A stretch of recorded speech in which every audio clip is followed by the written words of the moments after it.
to have my old phone number, but it may never happen. It's like that number is just lost forever. It's in the Sprint black hole. It's in the ether, just out there. Because it's not available. Is this thing just dribbling everywhere? It's not like free. It hasn't been freed up. Yeah. Because normally, if it's just available, you could just transfer it. So it's not. It's like locked by Sprint, and they won't unlock it. And like, so I was behind on my bill, so it like went to their collections department, and then I caught up and I paid the bill off completely, 100%, zero balance.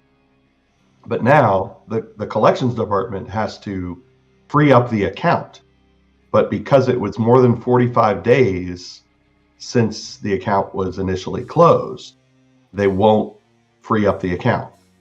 So even though it's paid off, they refuse to unlock that account. And until they unlock it, that phone number is stuck on that account. Yeah, that's weird. And they're even saying, well, the phone number should be released to the general, so any company could grab it. But they haven't. It's been months. It's been like 6 months. So it's like it's locked down to that one account that they refuse to unlock. Yeah. So it's still there. It's not like some other person grabbed the number or something. Right. It's stuck as a Sprint phone number on a particular account that they refuse to unlock. That's really weird. Like, this just sounds like the failure of bureaucracy. Yeah, and even, so I've been dealing with T-Mobile since Sprint got bought by T-Mobile. And the lady who I've been talking to this week has been really nice. And she's been just as exasperated as I am. She's like getting on the phone and talking with the Sprint people with me. And she's like, can you just get like a supervisor to override just, or something? And they're just like, no, we can't do that. Like, what I want to know is, can you not unlock it because it's a policy and somewhere in a book it says you shouldn't? Or does the system actually not let you? And I don't know the answer to that. Because somebody has to be able to override that somewhere. If not, this sounds like a pretty badly designed system. Yeah. Well, T-Mobile's system appears to be much better. So I'm glad I'm switched over. Yeah. But I wish Sprint didn't still have my old phone number held hostage. But because I know that I've used it elsewhere, and I know I'm going to run into some other website that has two-factor authentication or something. In fact, I know what it is. I don't think I can log into my Coinbase account either. Because I'm pretty sure that's tied. Well, maybe not, because that might be tied to Authy. Yeah, I think you can set Authy up for Coinbase. I'm pretty sure I have mine set up that way. I don't know. But then you have to check. I mean, did you ever do a full transfer the last time you switched anything on your phone, or do you still have the same physical phone that had Authy on it? Oh, I still have the same physical phone. Oh, okay, then that's not a problem. I'll have to check. Now that I've pretty much given up on getting my old number, now I'm going to go around and check all my accounts and see if I can log into them. Yeah, I actually had a couple things when I switched phones. That because the way Authy works with your physical phone as the authenticator, that some of the stuff didn't transfer over, and I had to go and find my old phone, plug it in and charge it just so I could get the backup information off of it to get the stuff back over on this. Like, I could not log into Discord for the longest time without using my phone, because for some reason I already authenticated it once, I guess because I had the other phone with me when I was setting Discord up on this phone for the first time. So I can use Discord on this phone, but anytime I try to log in any other way, it pops up the authenticator, and then Authy wouldn't let me do it because this phone wasn't, authenticated itself. So I had to find a workaround way where Discord lets you scan a QR code. So I'd go into the Discord on the phone, and then I'd scan it. It's like, okay, you're allowed in. This just, I hate two-factor. Fuck two-factor. I know. It's so barely any safer too. Yeah, I know. Mike, what happened to just knowing your username and password? Yeah. It's ridiculous. Here's the other thing: is that I have some domains, so I was able to renew the most important ones. But I have some older domains that I guess I let expire like over a year ago. Yeah. And so they've been like totally released. And because I actually used them for companies and they were actually pretty well trafficked, they've become premium domains. Like I know they weren't considered premium when I first got them years and years ago, but now they are. And if I want to renew it, I have to pay like $300 or $400. I'm like, this was my domain. It belonged to nobody else for like the last 20 years, except for the last like 2 years. And they're making me pay a ridiculous. And I'm like, do I really want it? I haven't decided if I'm actually going to renew them, because I'm like, the one that I did renew was like, I don't know, less than $20. So do I really want to pay 300? Probably not. I don't know. It depends how worth it is, you know? Yeah. I don't know. I'll have to, I mean, yeah. I'll have to decide. Yeah. Anyway, enough about that. We're live. Welcome to the Vomitorium. As always, I'm your host, Metal, and joining me is my co-host, Marsupial Gamer. How are you doing today? Pretty good. Pretty good. Aside from all that mess. Yeah. I just, wanted to rant a little. Yeah. Bottom line is, I got into my GoDaddy account, renewed the domain that I needed, so not too bad. Yeah. I'm moving. I need to up my AC. It's too hot in here. Be right back. Yeah, we're moving along.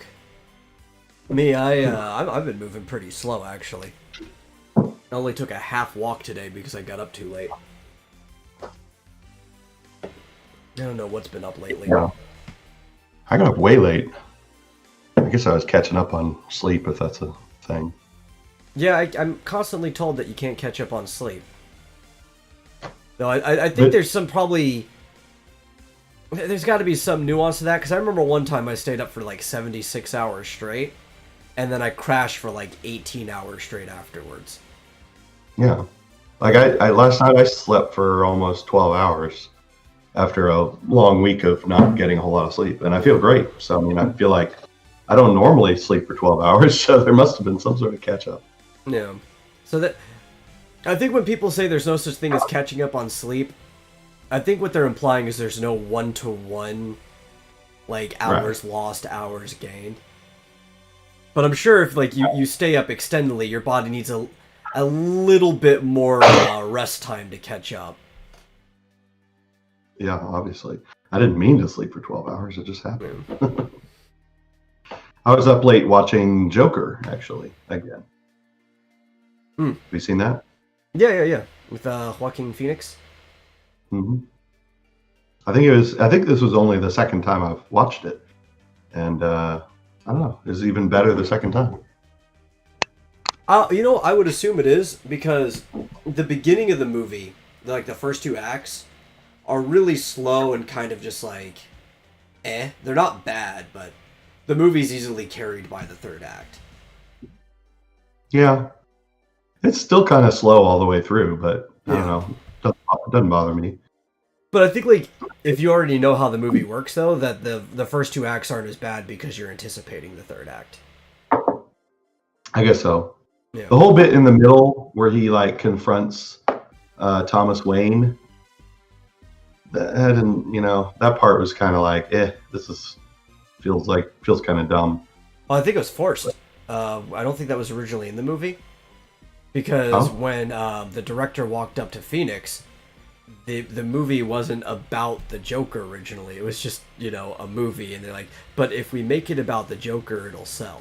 Like, this is how we can get this otherwise really dramatic movie into the theaters in front of, like, hundreds of thousands, possibly millions of people. Yeah. But I mean, they injected it. Yeah, I mean, I guess I mean, the whole movie, they're talking about Thomas Wayne, but I guess, yeah, that whole it didn't have to be because, like, he's like running for mayor, and it could have just been any politician or something that could have been this sort of figure representing the rich people or whatever. Yeah, could have been anyone. Yeah, it did seem a bit forced. So, hello, Rick Cross Comics, Rick Piper, and John Dillard's here. A sleep bank is a real thing. Is it now? Is it like a Pokemon bank? Ah, man, dude, I hope they're not charging you, like, a monthly fee to be able to use it.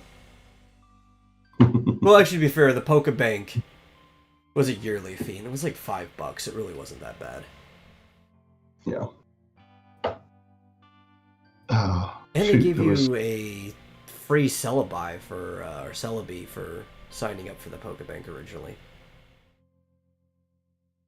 You know what else I found out since coming back to the land of the living, the land of the gainfully employed?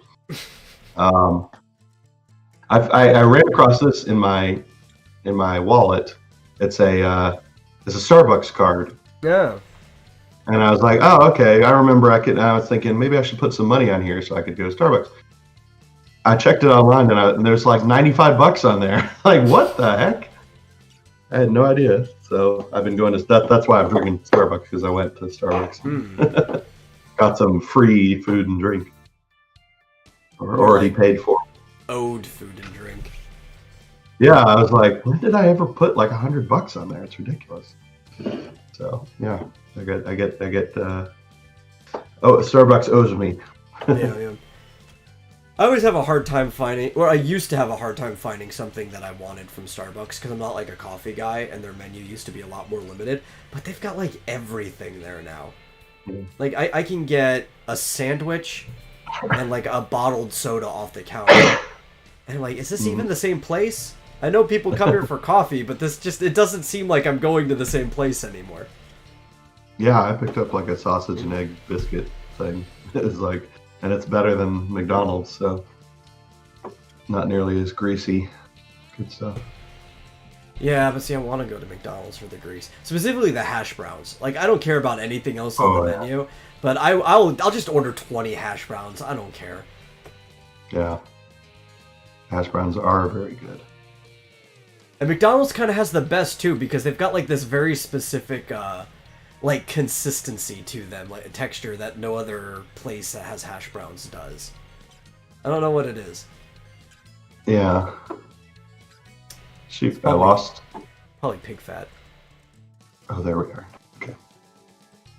For a second there, I lost the stream. I was watching just to see if I didn't miss anything in chat, but. Oh yeah, it's good stuff. You know, and I mean, frankly, those sausage and egg biscuits are really awesome too. Yeah, I mean, the whole like what do they call it? It's like a Grand Slammer. Like what? No, that's Denny's. But the Big Breakfast, that's it. The Big Breakfast is just good. I like their pancakes and syrup too. Except the pancakes are always cold. Really? Oh, I've never had that problem. My hotcakes are always hot. Might just be yours. Yeah, might be going to the wrong McDonald's. Or just that I get it. Maybe they just cool off very quickly. So if I get it through the drive-through, by the time I get it home, it's cold. Yeah, maybe. I usually eat them right away. Like, I'll eat them if I'm in the car, if I'm walking, doesn't matter. Now, obviously, if the car, being a passenger or not, I'm not going to open the syrup. That's like a hazard. But, like, the hotcakes, I think they're good enough even without the syrup. And you could just, like, roll them up and eat them like a burrito. And they're pretty convenient to eat that way. Yeah. Rick likes the breakfast burrito, apparently. But I don't need the hotcakes. I can just eat the hash browns. Just give me, like, a bunch of them. I'm fine. See, I've had a breakfast burrito. There's something about a tortilla and eggs that just doesn't go together for me. Hmm. The flavors don't match for some reason. Yeah. Just for me. Yeah, because For some reason. the tortilla you think would be a replacement for an egg, right? Like if you're gonna actually have a burrito for breakfast, you would think it would be all the same stuff you'd be putting in an omelet, but the egg is what holds the omelet together. So instead of egg, you could just have a tortilla, but you get both in a breakfast burrito. Yeah. There's something about, I don't know.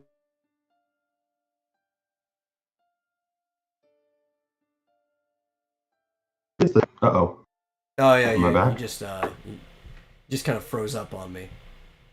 You're here now. Yeah, that was weird. Discord, I swear, man. Yeah, I am. So yeah, I was saying. Okay, yeah, I'm looking at myself frozen. That's lovely. There's something about. I don't know. There's just something about putting eggs in a burrito that just doesn't work for me.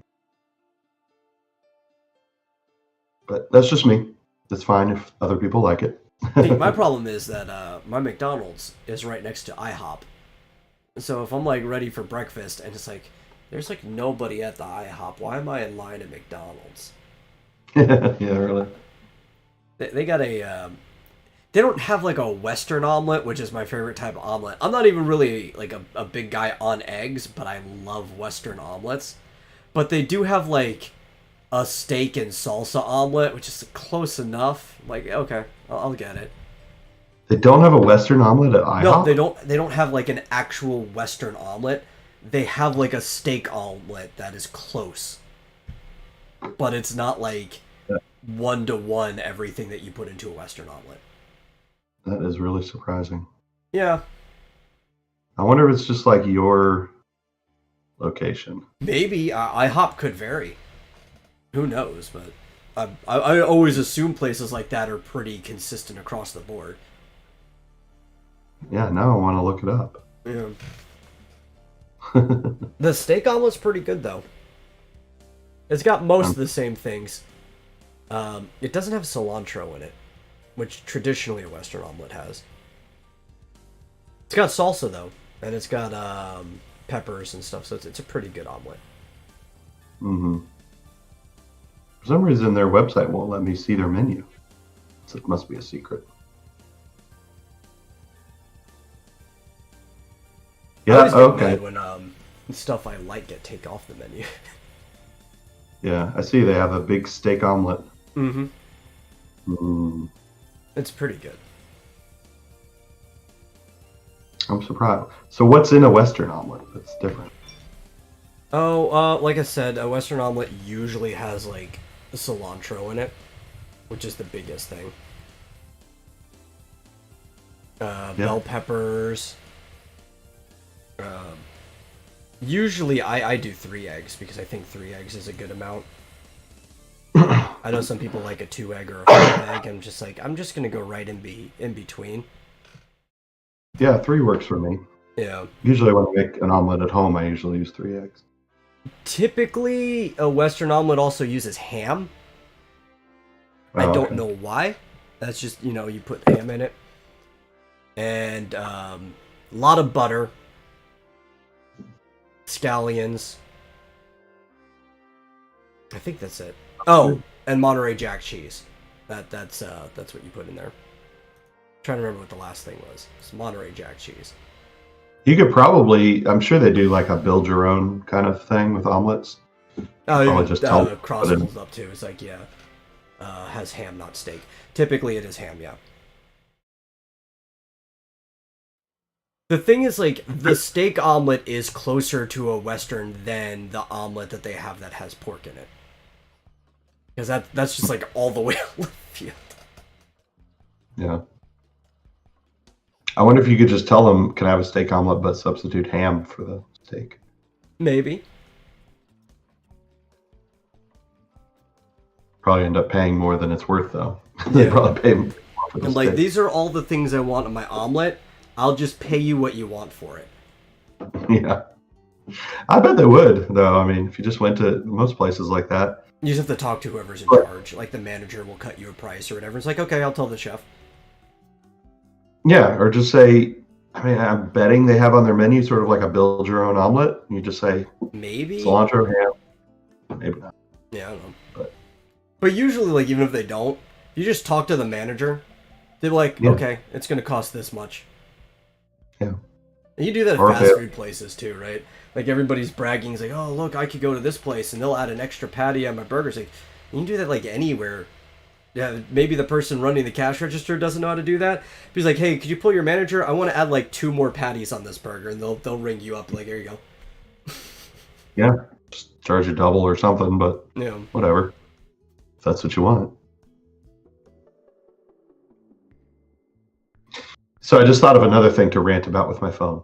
Oh, okay. It's not really a rant. I need to order a new phone because this is an iPhone 7 and it's got a gigantic, well, it's got a million cracks in it. So I set up my T-Mobile account, and when you set it up, you get like a discount if you set up automatic payment.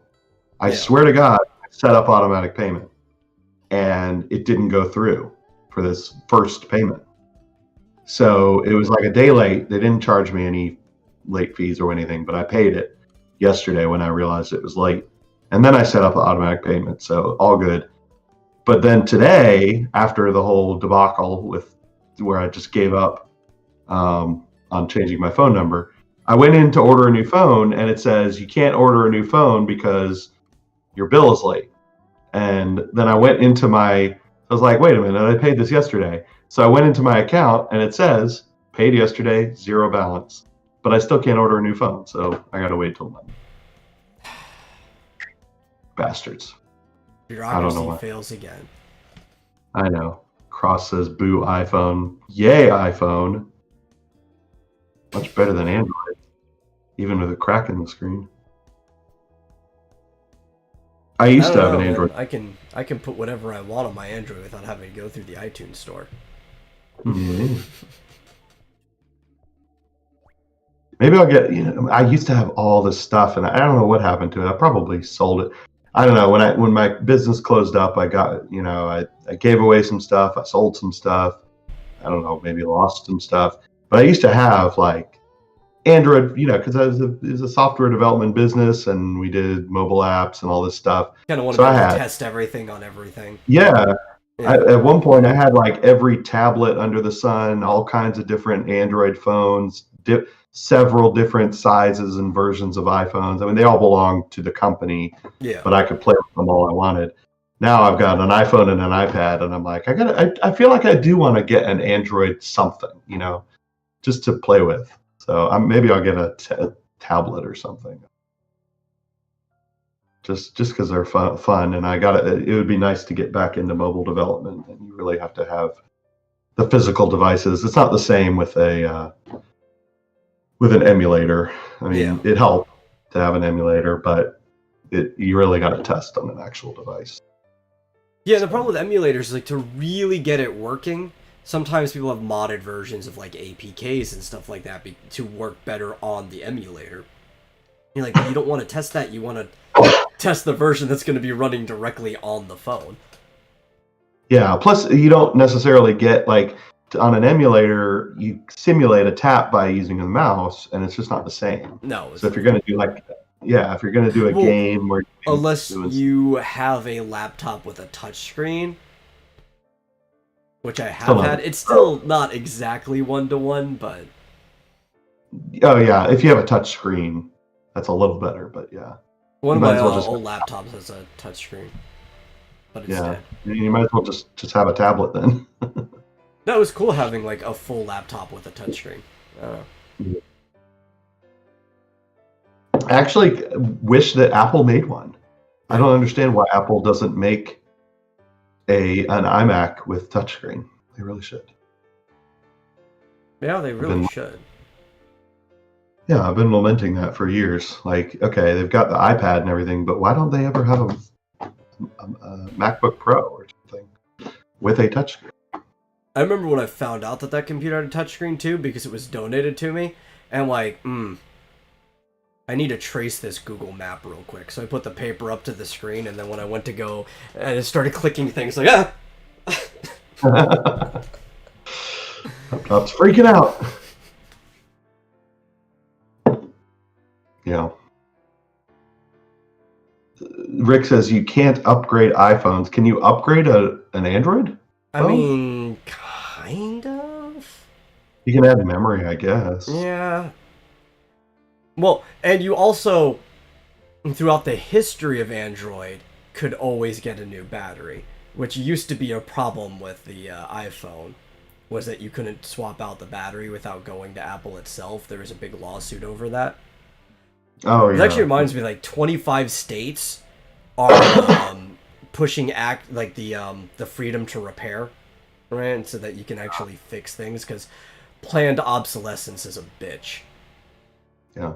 Okay, he specified that he means putting in an SD chip for more space. But I plan on getting an iPhone with like 512 gigs space, so it's like, Yeah. Whatever. Will I really need to upgrade that? If I want to upgrade it, I'll get a new phone. Yeah. See, I'm also being a little less harsh on Apple than I had been for, like, say, most of the last decade. Because a lot of the things that I hated that they were doing have kind of been solved, not even necessarily because they wanted to, but because of, like, court cases and stuff, because of the shady things they've been doing. Yeah. Like, there's really no reason at all that somebody shouldn't be able to buy a new battery to put into the phone, because when they go to use, like, yeah, I mean, this phone is so old that to replace the battery and repair it, it's going to cost you more than just upgrading to a new phone. Mm-hmm. But that's not really a problem anymore. When you talk about, like, that there's limitations on what you can install and stuff like that, because you got to go through the App Store, like, I'm kind of soured on mobile in general. Like, what am I going to install? I don't care enough. Like, you know, I don't even want to put like Fortnite or Genshin Impact on my phone. I'll put that on my computer. One of the things was, which is less of a problem again too, because Nintendo is kind of backing out of the mobile market again. They dove into it, now they're just kind of like, eh.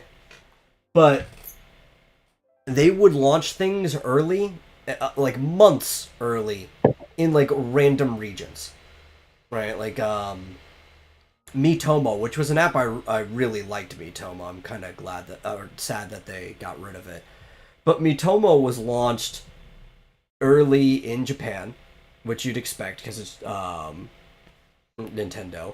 But then, like, the Animal Crossing Pocket Camp was launched a month and a half early in Australia, of all places, not even in Japan. But I was playing both of those from the beginning just to get, like, a feel for them, because I could just install the APK and pick whatever region I wanted, even though they weren't available on the Android store yet. Yeah, I mean, they do that to sort of, I think, get the bugs out before they launch in the bigger markets. I think it's more of like a stress test. Yeah. Yeah. I mean, get the bugs out either in the app itself or in the servers or whatever. Because, like, when we were working with Wizards of the Coast to do our app, we were initially going to do a test run in Singapore, of all places. I mean, they advised us. They were like, you should roll it out in Singapore first, and then probably Canada was going to be our second market. And then, you know, get all the bugs out and then launch in the US and everywhere else. Yeah. But you want to launch it in a strong market because there are plenty of people there that use apps, but a limited market there because they have a lower population. Yeah, and a place where you're not gonna, if there are bugs, you're not gonna get a whole lot of bad press, like coming out of Singapore or whatever. And I don't know why they said Canada. I guess it's sort of like a second level because it's like a bit bigger of a market, a bit more Western, but still not as big as the US. Canadians are so apologetic; they're not going to write anything down. That's right. Yeah, they're like, well, there's a bug in it, but it's probably my fault anyway. I'm sorry. I'm sorry I discovered that bug. I'm so sorry for writing this article in the first place. Yeah. But yeah, that's pretty common practice apparently. So. But. Now, if I had one of those, who is it? The company that made the same chip that's in the Switch. Can't remember the name of it. NVIDIA? No, yeah, not NVIDIA, but it was funded by something else. There was a phone company that put the money up for it. They had like that gaming phone with the controller on it. You know what I'm talking about? And it was a NVIDIA phone, but it was with another company, and I can't remember what. Like the NVIDIA Shield? Yeah, the Shield. What was the phone company that put up the money for the Shield? I don't know. It's the Tegra chip. Yeah. I don't know. Oh. Anyway, the Shield was the most important part of that I needed to remember anyway. If I had like an NVIDIA Shield, I would probably care more about installing games onto a phone. Yeah, exactly.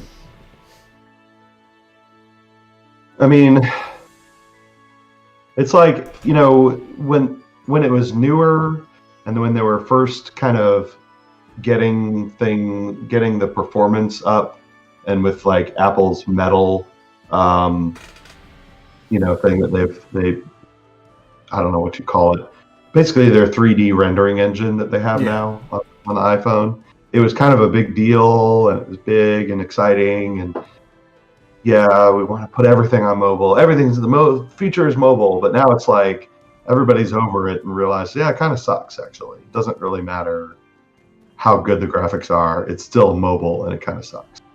Yeah, well, I think it goes through waves, because it'll kind of just suck for a while, and then somebody will come up with something new, and it still won't ever be as good as gaming anywhere else, but it'll be new and exciting, and everybody will hop on it, and then that'll wane, and you'll get like a valley, and then somebody will also figure out something new again, and you kind of just get like this oscillation. Yeah, I mean, I was tempted. I mean, I was intrigued by the fact that there's a mobile version of Genshin Impact, but I installed it on here and it didn't work because it's just too old. It was working fine for me. Like, even though it was touch controls, I really didn't have a problem with that. Yeah, so I mean, I'll be interested if I get an iPhone 12. I'll be very interested to see. That's probably the first thing I'll install and see how it works. Yeah. But I probably won't like it as much as. Well, I uninstalled it from my phone. Not even because I dislike the mobile app, but I don't find myself playing Genshin Impact much at all to want to be playing it on my phone, right? Like, if I'm going to play, it's like a spur-of-the-moment thing while I'm at my computer. Mm-hmm. But I do play plenty of games on my phone. Like, I just got back into Dragalia Lost, which is a Nintendo game. And actually, you know what? That, talk about rants, that kind of pissed me off.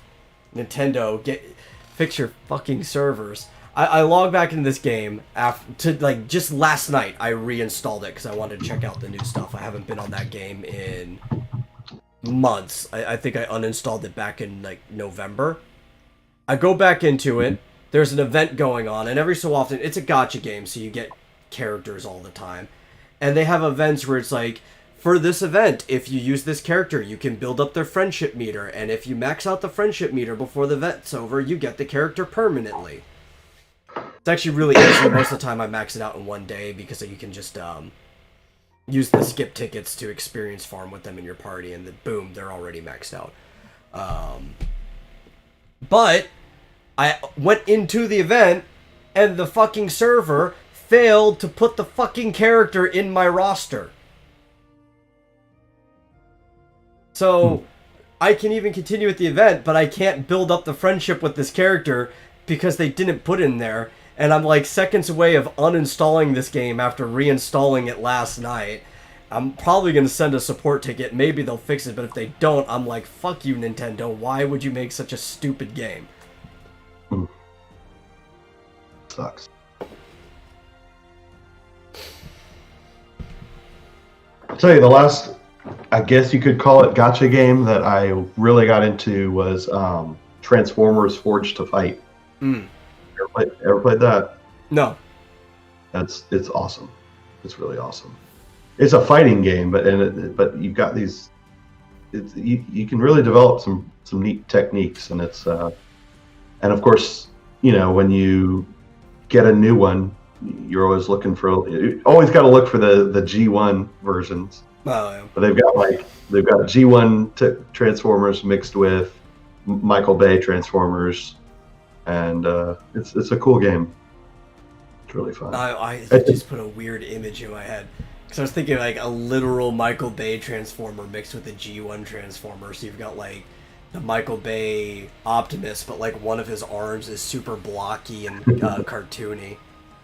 Yeah. No. I mean, you can get both. Yeah. You can get the movie Optimus, and you can fight it against the G1 Optimus. Pretty cool. But it's a team game though, so you have to be on a good team. Yeah. And, when it first came about, games. yeah. Well, when it first came about, I got on a pretty good team, or kind of helped build a good team, and like we were consistently in the top 5. Like there's these weekly events, and we were consistently in the top 5. In fact, we kept kind of shifting between us and another, 1 or 2 teams for like the top spot every week. But then it just, you like miss a week, and your team, your whole, you feel like you're letting your whole team down because you're like, I just wanted to take a week off. And then eventually, like, people started to leave the team because people were just like kind of sick of it. Yeah. So. Yeah, I actually remember an older mobile game, like one of the earliest gacha games was the mobile version of League of Angels. I'm sure everybody saw the Facebook ads for League of Angels. You could play it in your browser. But they had Fire Raiders, which I thought was much better because it was like one of the first games to use the parts system. So instead of like actually getting duplicates of the character, you unlocked a character once, and anytime you got a duplicate, it gave you like upgrade materials for that character. Mm-hmm. And I was competing for the guild that was in place 1. I was always in like 1 or 2, and I was the guild master of that too, on like the largest server, one of the older ones. And then I just kind of stopped playing the game. I'm sure the guild just kind of like probably is dead now because of how old that game is. I doubt there's anybody in it. Mm-hmm. Yeah, it's kind of sad when I think about it, because I'm like, we were one of the best teams in that entire game, and it was like, yeah, not anymore. that guild or whatever it was, is defunct now. And I liked, but looking back at it, I thought Fire Raiders did a good job because they always did like these.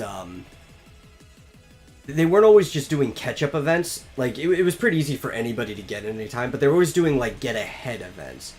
So they would have, like, legendary tier things. As long as you were playing all the time, you could do events to get, like, the triple S ranked characters and stuff. Mm-hmm. After a server was old enough. Like, that's a good thing to do. Because the way they kept getting money was... They knew a lot of people feel like they would stall out on a server. Like, okay, the people who are best in the server are going to stay the best. I'm not going to catch up, which isn't true, but that's how people start to feel. So they were constantly just adding more servers. Like, eventually the server list was like 100 different ones you could pick from, and I'm sitting there on like server 2, and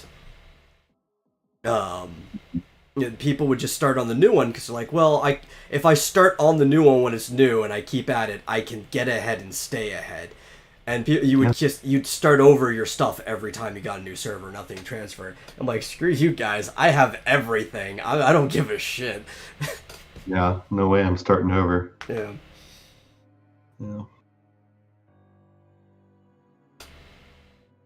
That's the bait, though. Oh, well, Bloons Tower Defense, you ever play that? It's a fun game. Oh, yeah. They're still making those too. I know. There's like, well, at least last I checked, there were 5 or 6 different versions. I think I have a version of Bloons. Well, I can't get it anymore. Thanks, Nintendo, but I had a version on the 3DS. There was, oh yeah. Was there balloons on the... There was a Bloons Tower Defense. I think 4 was, somebody converted it for the 3DS. You know, I was looking, because I've been looking to sort of replace some of my old stuff that I've lost. What website was it? There's a great website. I'm never going to remember it. Like, I feel like it's called Molina or something like that. It's basically like a garage sale kind of website. Like Alfred Molina? Yeah. Although, now that I think about it, there's also an app called Garage Sale with a V. No, Mercari. Mercari? Have you heard of that? No, I haven't. That sounds more believable than an app being named after Alfred Molina. Yeah, no, it's not Molina. I couldn't remember.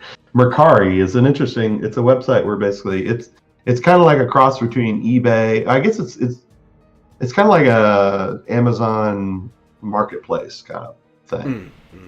People list stuff, but it's not an auction. They just set a price. Okay, so it's like the Facebook marketplace too. Yeah. Except you probably get ripped off a lot less often. Possibly, but don't trust the Facebook marketplace. Oh, I've never. Yeah. My brother's gotten ripped off like I think 3 times on the Facebook marketplace. Yeah. Like, why do you keep? Well, so far I've ordered one thing, so I want to see if I get that one thing. Which, yeah, you'll probably laugh, but it's. I was looking for the Final Fantasy V strategy guide.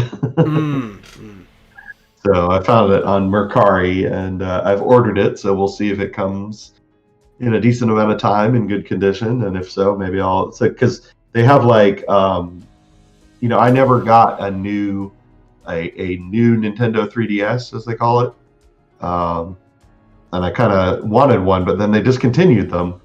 So I saw on Mercari they have them, even like the Zelda branded one. So I was like, maybe I'll get that. But we'll see. You just have to be careful who, because you got to look at the seller.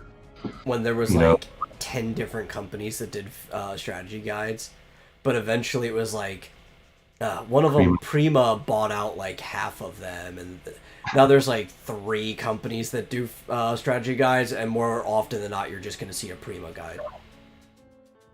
Yeah, what is this? Brady Games. Brady, I remember Brady. Yeah. Do they not still make them? Oh, they might. I think my Fire Red was a Prima. I'm trying to think. Maybe one of my Final Fantasy ones was a Brady. I have a Final Fantasy VIII strategy guide around here somewhere. Well, I had to figure out, because I'm going to be playing the one on Steam. Yeah. And I had to figure out, because there isn't a strategy guide for that one, and I guess it's based on the Android one, and there isn't a strategy guide for that. So what I had to figure out was that the closest I could get was the one for Advance, for I guess Game Boy Advance. That's because nobody wants strategy guides anymore, when you can just go onto like GameFAQs and get a walkthrough. Yeah, but I don't like that. I like to have a book in my hand. Yeah. It's a lot easier when you can just flip through. Yeah, I don't know. I think to some degree I prefer walkthroughs, especially because I can control F what I'm looking for. But I like having strategy guides. Like, I don't even like using them. I don't even really like using walkthroughs. Like, it's nice to have it there, but for the most part, I'm a very explorative person. I prefer to play through a game blind, even if I've played it multiple times. But there's just something about, like, having a strategy guide on your shelf that's satisfying. It's almost like it represents the game. Mm-hmm. And what made me really mad is the same person I got my Final Fantasy VIII and Twilight Princess strategy guide from. Because the Twilight Princess strategy guide I have now is not the one I had growing up. That one got tore up, and I have my friends who actually bought me Twilight Princess and the original strategy guide in the first place. But he had strategy guides for everything, because he did not like playing through games blind. He didn't like the effort of playing through a game. Actually, half the time, he didn't even like playing the game. Right? Like, the strategy guide was what he would do if he was playing it. But if I was over, he would just, like... I think I've said this before. He would lose against the boss and, like, here, you do it. And then he would just never take the controller back. But he had the strategy guide for Final Fantasy XII, and let me tell you, that strategy guide was a very, very well-endowed woman. That thing was thick. Like probably freaking that thick, I would have to guess. And I'm like, I'm gonna need or I don't think I'm gonna need or want a strategy guide for like 12 or 13 because they're really pretty straightforward in like what to do next and where to go next, and it's just like I don't know. I played a little bit of 12 and a little bit of 13 recently, and I'm like, I don't think I need a strategy guide for this. No. You don't need a strategy guide for the main story in 12. Yeah. There are a lot of confusing side things in 12. Because 12 is a very expansive game that seems really straightforward, but then you realize there's like nooks and crannies and hunts and side quests and all kinds of little things just everywhere in the world. Yeah. Guess that might be helpful. Yeah. I did realize, I think I told you, like there was a hunt that I totally missed that I couldn't get to because I did something else beforehand and suddenly I had to go to a different area. Yeah. And you could always go back and get it, but you're like locked off from certain things for a while. Yeah. Which is kind of a pain.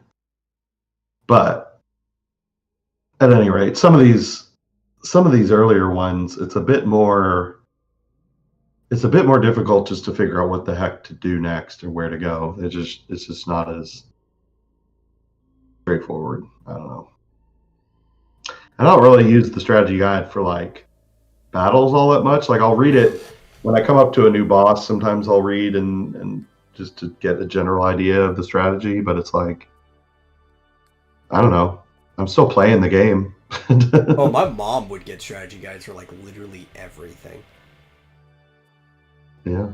Now, some older strategy guides were cool though, because some of them didn't give you the answers to everything.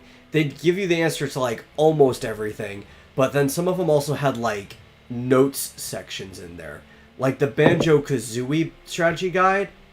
And I don't know, maybe it's because the passwords could have been randomized or whatever, but they would have like note sections for like the passwords you needed in certain sections.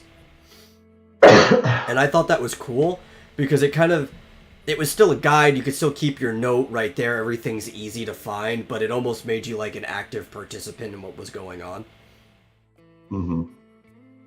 But like everything. She had a strategy guide for fucking Yoshi's Story. Why do you need a strategy guide for Yoshi's Story of all games? Yeah. I don't know. Fucking. I was trying to remember there was some joke going around where it was like the strategy guide for some game where it was just like don't die or something. Can't remember. And Mr. Squeaker says he got a washer and dryer from there. Do you mean Mercari? Maybe the Facebook Marketplace, since I said people were getting ripped off, and he said he paid after he got it, so that probably helped. Oh yeah. Yeah. I don't know. Strategy guides are kind of a weird thing when you think about it, though, right? Because they're helpful, and there's a whole market for them. Yeah, he confirms Facebook Marketplace. There's a whole market for them, but they seem almost antithetical to the process of playing a game when you really think about it.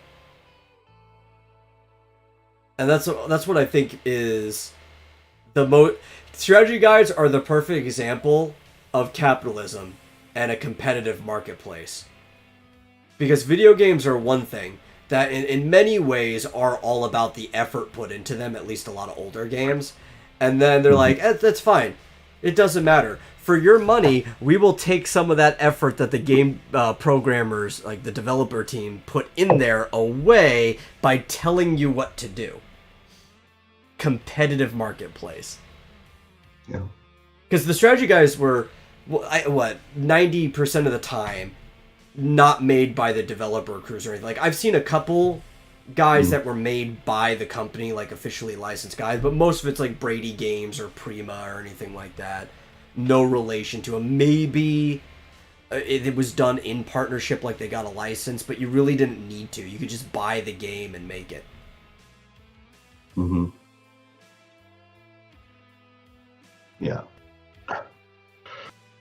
I don't know. Yeah. I always liked it. I always liked using them. I even, there were even like hint books, as they called them, for like older games like Ultima 5 and stuff. Yeah. Like when I first played through Ultima 5, I got the hint book. And it didn't tell you everything, but it kind of gave you a bit more direction on sort of what to do and when, what you need to do to get. It didn't really tell you like what order to do things. I mean, it kind of gave you, obviously, the order of the book, but they're also helpful for maps. Like, here's the thing with Final Fantasy in particular, my big thing is like the maps of the towns where they just hide shit all over the place. Where it's like, how are you supposed to know that there's a high potion over here in this bush and there's a phoenix down over here in this barrel? And it's like, you're not. You're supposed to stumble upon it. That's the whole point. I don't know. I kind of like having. That's why they call them secrets. It's like, oh, it's a secret. I found it. Yeah.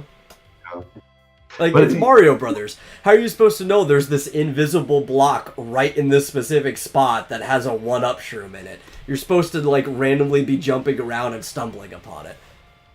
Yeah. I want someone to just tell me. Well, especially in Final Fantasy IV, where you cannot buy Phoenix Downs. Yeah. They are not for sale anywhere. So it's like, I gotta find all the Phoenix Downs I possibly can. Yeah, it was quite some time until Phoenix Downs were actually sold in shops. Yeah. And I've needed them in certain areas where my one guy who has Rays or a Rise gets killed, and it's like, I'd be totally screwed if I didn't have the Phoenix Downs. Or worse, you're in a part of the game where there is no white magic user on your team. Yeah. So. But yeah, I feel like, such a waste. There's an elixir over here in this bush that I probably would never stumble upon if it weren't for the map just telling me, go here and get it. Yeah. Yeah, that's why you guys probably wish you had a strategy guide for the tabletop role-playing game that we're doing, because you have no idea if I just have an item sitting in a blank space. I know, right? Like, I've got the clearly somewhat visible chest that I'll like slightly obscure. You're like, oh wait, there's a chest under that tree. Okay, I'll go check it out. But you guys have no idea if like I'm hiding an item in a bush or just like sitting there in a space or whatever, like they would in video games. I haven't even thought about that. Yeah. But now I will be thinking about it all the time. Exactly. Hey, wait a minute. So yeah, when we go back to that town, now I'm going to be like searching everywhere. Like, I'm going to look in this bush. I'm going to roll for, what is it? I don't know, like investigation, I guess, or something. Yeah. Inquiry. Yeah. I mean, I guess you could use awareness, but awareness is supposed to be like your perception check. And typically, like in D&D, you're only really supposed to make a perception check when the DM tells you. Because otherwise, you don't know if you're supposed to be perceiving something or not. The DM does. He's like, oh, there could be people around this corner. I'm going to tell everybody who walks into the room to make a perception check, right? But that's also why, like, there's a skill in D&D called investigation, or there's a inquiry here in Final Fantasy, and that is more of like the active skill that the player's like, hey, can I make a inquiry check? I want to see what's going on in here. Right, exactly. And that's why I think everybody, it makes sense too that they're kind of basing it off of D&D. Everybody gets a base awareness because awareness is just something that the DM can say, hey, everybody make this check. But in query, to be good at investigating, that's something you specialize in, especially it's like a scholastic skill, so not everybody's going to be picking that up. I'll have to look and see what my inquiry skill is. I feel like I think yours is like stupidly high. Probably. Well, because it's a scholastic skill, right? And you were like, there's very few of those aside from language and lore, so you were dumping into all the scholastic skills. Mm-hmm.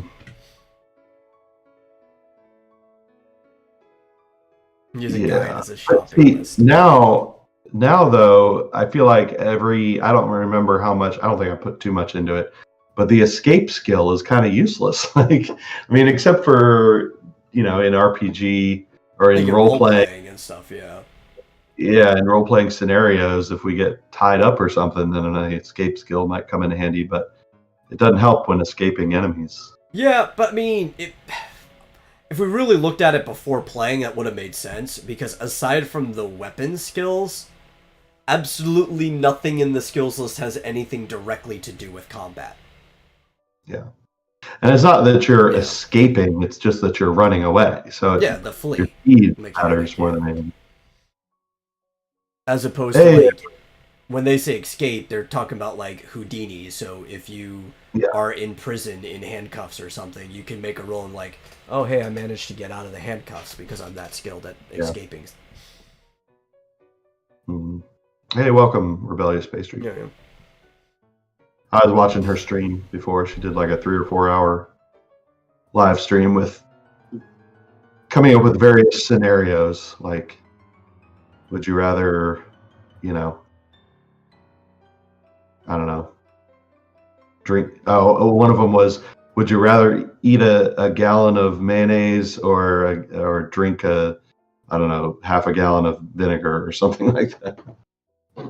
Probably the latter, but that I fucking hate mayonnaise. Yeah. Though, if you drunk half a gallon of vinegar, you'd probably die, to be honest, because it's in your blood so much, you'd have, But I think I'd rather be dead than eat a gallon of mayonnaise, so that still adds out. Vinegar is very acidic, so you'd probably like, I don't know, burn a hole in your kidneys or something. If you even made it that far, like, I know a guy who chugged the brine vinegar and pickle jar. Like, he chugged like basically the whole pickle jar. Thinned his blood out so much they actually an ambulance had to come and take him to the hospital. Whoa. Yeah. I think you'd get an ulcer or something in your stomach. Possibly. I don't know if it's... It also depends, like, what's in your stomach ahead of time. Like, if you had, like, a lot of bread, like, heavy carbohydrate thing, it'll line your stomach, so it'll stop something from eating through. This is what people do when they eat, like, super spicy things. When they do these ghost pepper challenges stuff, they line their stomach ahead of time. They'll eat, like, a bunch of bread or something. They'll let it sit in there. What if you had a gallon of mayonnaise in your stomach already? I think I'd probably just kill myself. Yeah. Did I like it? I liked it. Rebellion. I liked it. Because there was a lot of audience participation. So, inviting people in the chat to come up with would you rather kind of questions or, various scenarios. Would you rather be drowned in the lake to prove you aren't a witch, or would you rather just admit it now so I can burn you at the stake? That's right. Of course, I don't think I caught maybe they did answer it, but I don't think I heard the answer of, who would win in a fight, Raven or Starfire? Which of course I asked. That depends. Which version of each? They asked that. That's a good question. I was thinking, and I said the original cartoon, original Teen Titans cartoon. Okay, the Teen Titans cartoon. Yeah. Then Raven. Because Raven is definitely busted in that. The problem is, like, if you go DC Comics, like, yeah, Raven's a really strong character. She's done some crazy things. She defeated Trigon. It's like, yeah, but she also didn't do that by herself. She had, like, all the essence of Azeroth in her when she did that. That's what made her White Raven. While freaking Tamaranians kind of scaled the Kryptonians almost, and Starfire could probably destroy a universe because everything is busted in DC. Mm-hmm. Okay, so they did say Raven, so they had the right answer. Yeah. And they also agreed that Teen Titans Go is trash. So Teen Titans Go is trash. that was also the correct answer. I did pop in long enough to give a like, but like, I woke up late. I had to go for a walk because if I don't, I will just be restless for the rest of the day. I have to get some type of walk in, and then immediately had to run in here and start setting up for stuff. Yeah. See, our community is real good about that. Like they'll pop, like even if you don't have time, pop into a stream, at least hit the like button, and maybe say hi. Yeah. So we're good like that. Yeah. Speaking of weird things, I don't know. There's no segue here. Speaking of, yeah.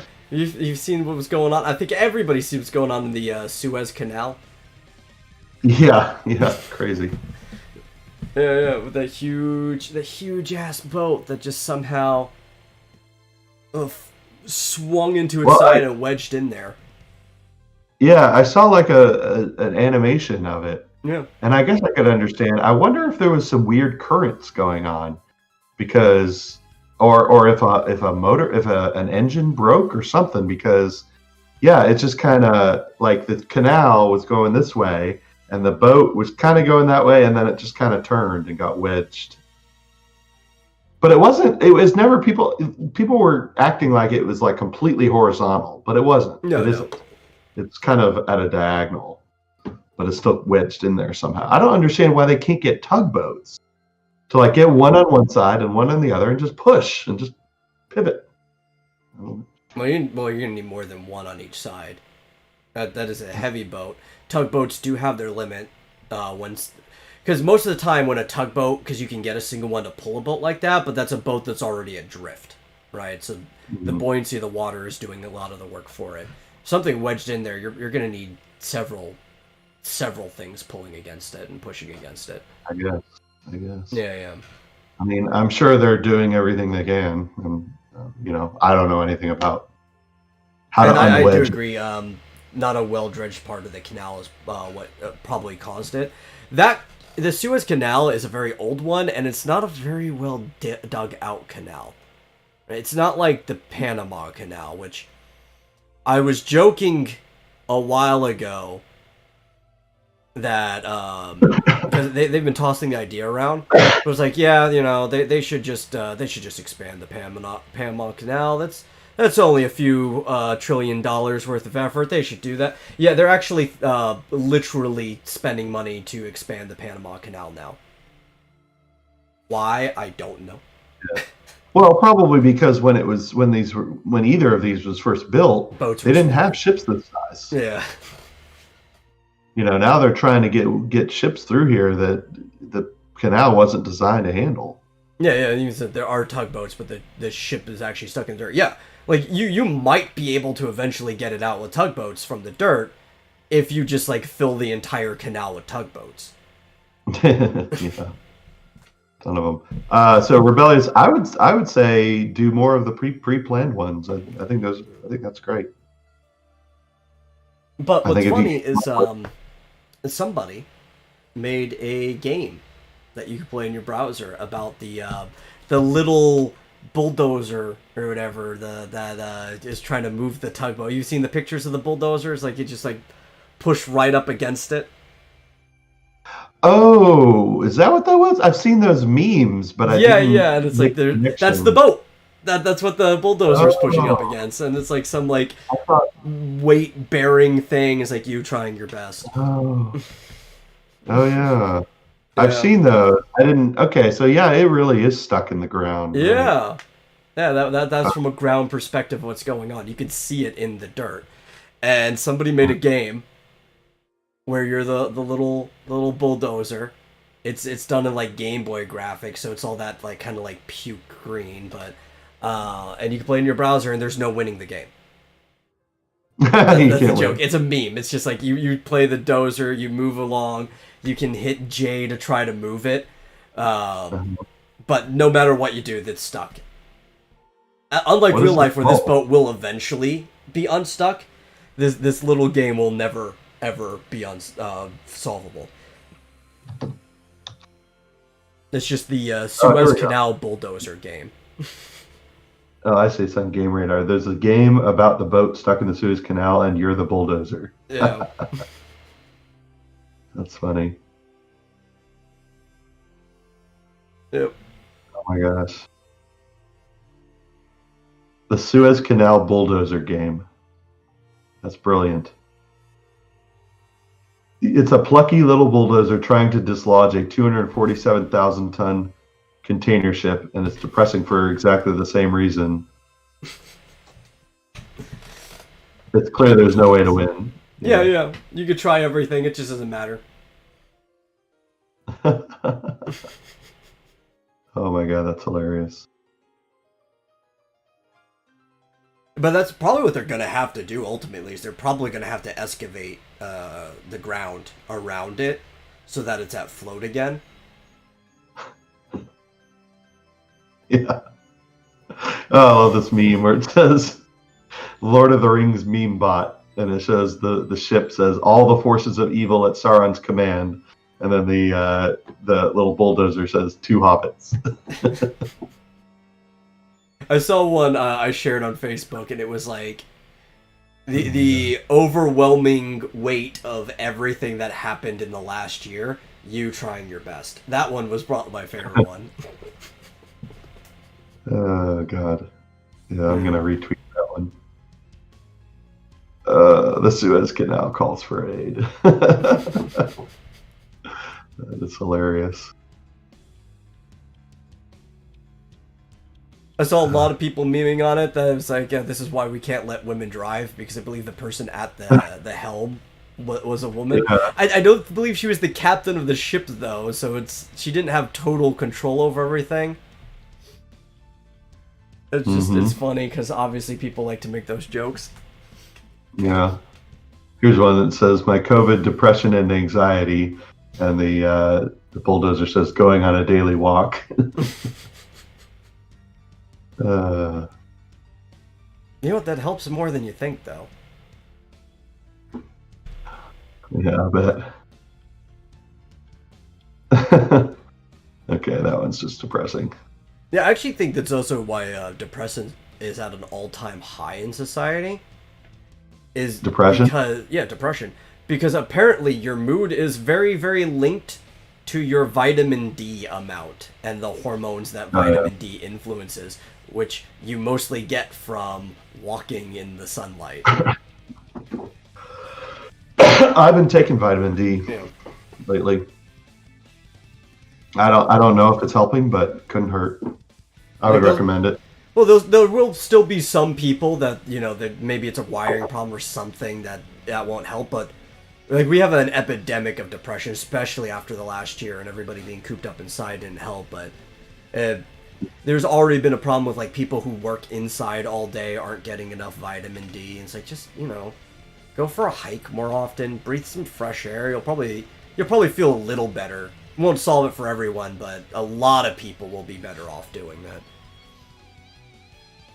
Yeah, well, I went and got like one of those full body analyses, whatever, at the doctor, where they took blood, they did like a stress test and all this stuff, and the main thing that came out of it was I had a vitamin D deficiency. Yeah, I think that's most people in society right now.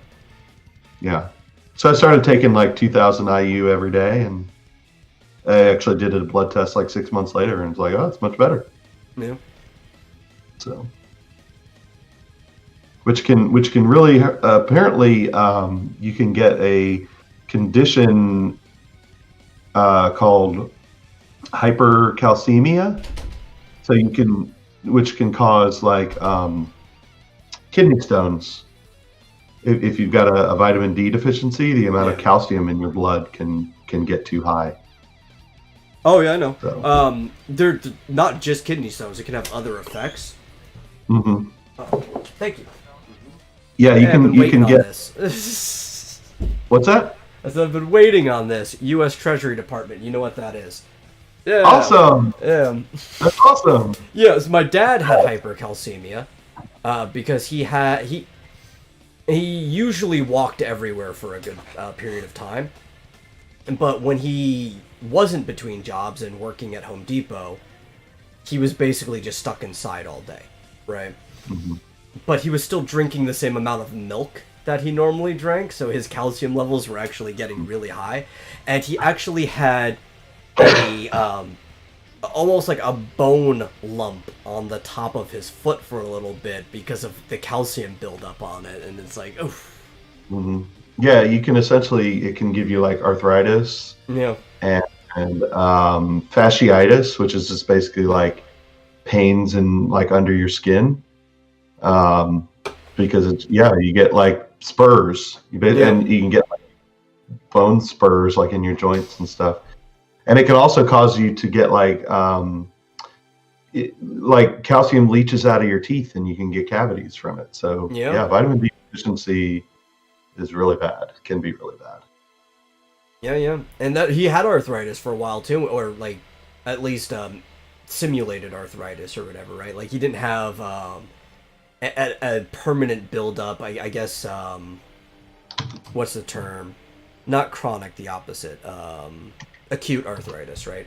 He had acute arthritis because of it, and he was eating black cherries all the time, which was helping alleviate it because the acid in it can help with the joints and stuff. But as soon as his calcium levels went back down, he stopped feeling the pain, and it's like, oh, that was the problem. Yeah. Interestingly, peach has sort of naturally acidic blood chemistry because of her type 1 diabetes, but she had a severe vitamin D deficiency for a while. And despite having very acidic blood, she was getting those little calcium growths, and she basically got. It just wasn't enough to offset it.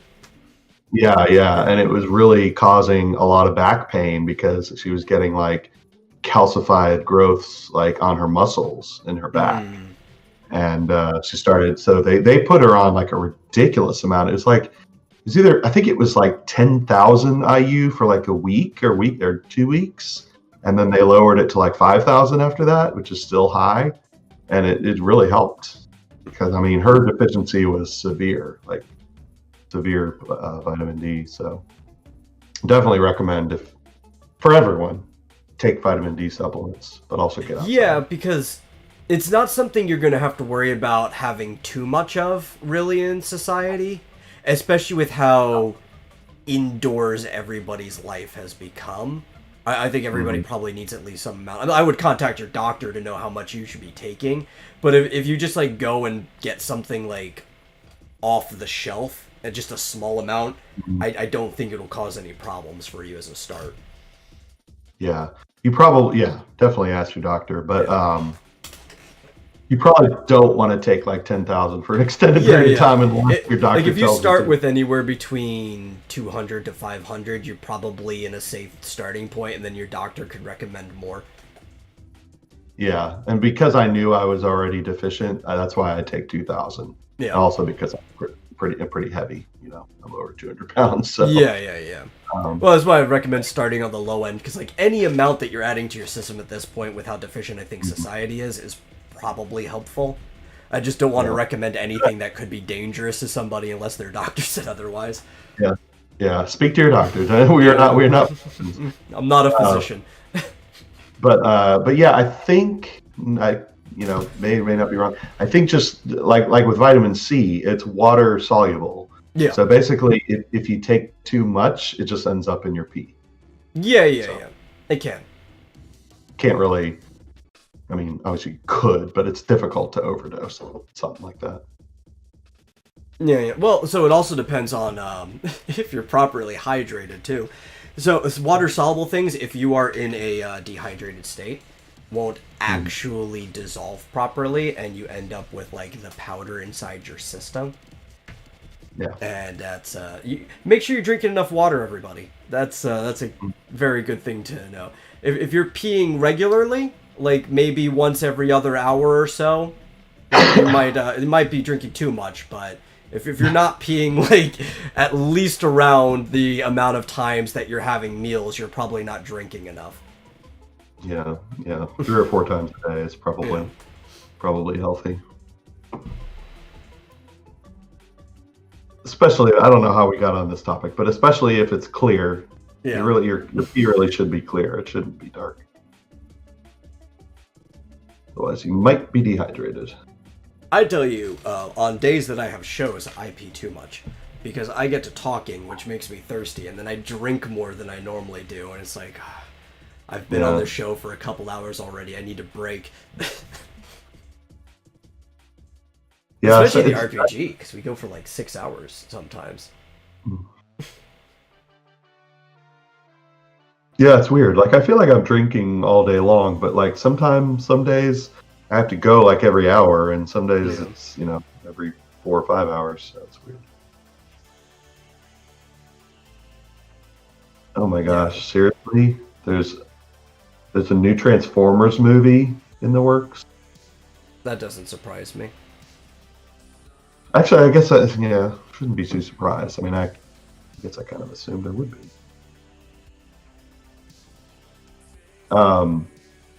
Did you see Bumblebee? No. It was decent, I have to say. Among, it's not saying much, but I'd say it's probably the best of the recent Transformers movies. I actually liked what was it, Dark Side of the Moon? Really? yeah. I don't know, I liked Marky Mark's character. And the interactions actually felt more like a Transformer story than like the 3 movies that came before it. Mm-hmm. I was mildly entertained. Like, I wouldn't say it's a great movie by any means, but I enjoyed it. Yeah. And the problem is, like, my favorite character in those movies, you don't really understand why he's even funnier in that movie than the previous ones. But he's like the one guy that shows up in every single movie. I can't remember the actor's name. He was also in Oh Brother, Where Art Thou? I always forget that guy's name. Oh, yeah, the guy who plays the FBI guy or whatever. Yeah, he was like special agent, and then he got like fired and demoted and all that stuff. That guy is one of my favorite actors, and I can never remember his name. He also he's in John Turturro. Yeah, that's it. Turturro. That dude is such an excellent actor. He pulls off he kills anything he's in. It's just great. Yeah. I just don't think they gave him the problem was the writing. Yeah. In the Transformers movies. He should be the main character for all the movies. Yeah. I think he did the best he could, but the writing was terrible. Yeah. But especially like when he's like in the I think they're like a deli, but he's like in the shop with his family and stuff, and they meet him off in like the old country. They're like in like Jordan or something like that, and he's like they're looking at this tiny CRT TV about the news. Like, shut up! And he's like, oh man, I don't know. I just really like that actor. I'd watch him in almost anything. Yeah, he's good. He's what I would call a character actor. Yeah, or an actual actor. Because he has been a primary character in several movies, but it doesn't matter because he's never playing himself. Like, he's always just getting into whatever role he's in. Yeah. Whereas, like, George Clooney, even in Oh Brother, Where Art Thou, is mostly basically just George Clooney. Yeah. Yeah, country George Clooney. Yeah. I love his character as a Ulysses Everett, but like that's just it's him. That's all it is. Yeah. When he was Batman, he wasn't playing Bruce Wayne. It was a George Clooney was Batman. That's right. So what do you think about, I guess today was the day that Monster Hunter Rise came out, right? Yeah. I have very little interest in Monster Hunter. I got burnt on that game. For that series for good reasons. One of them was because everybody kept trying to get me into it. And I actually liked Monster Hunter 2. It was like the one that made me like the series.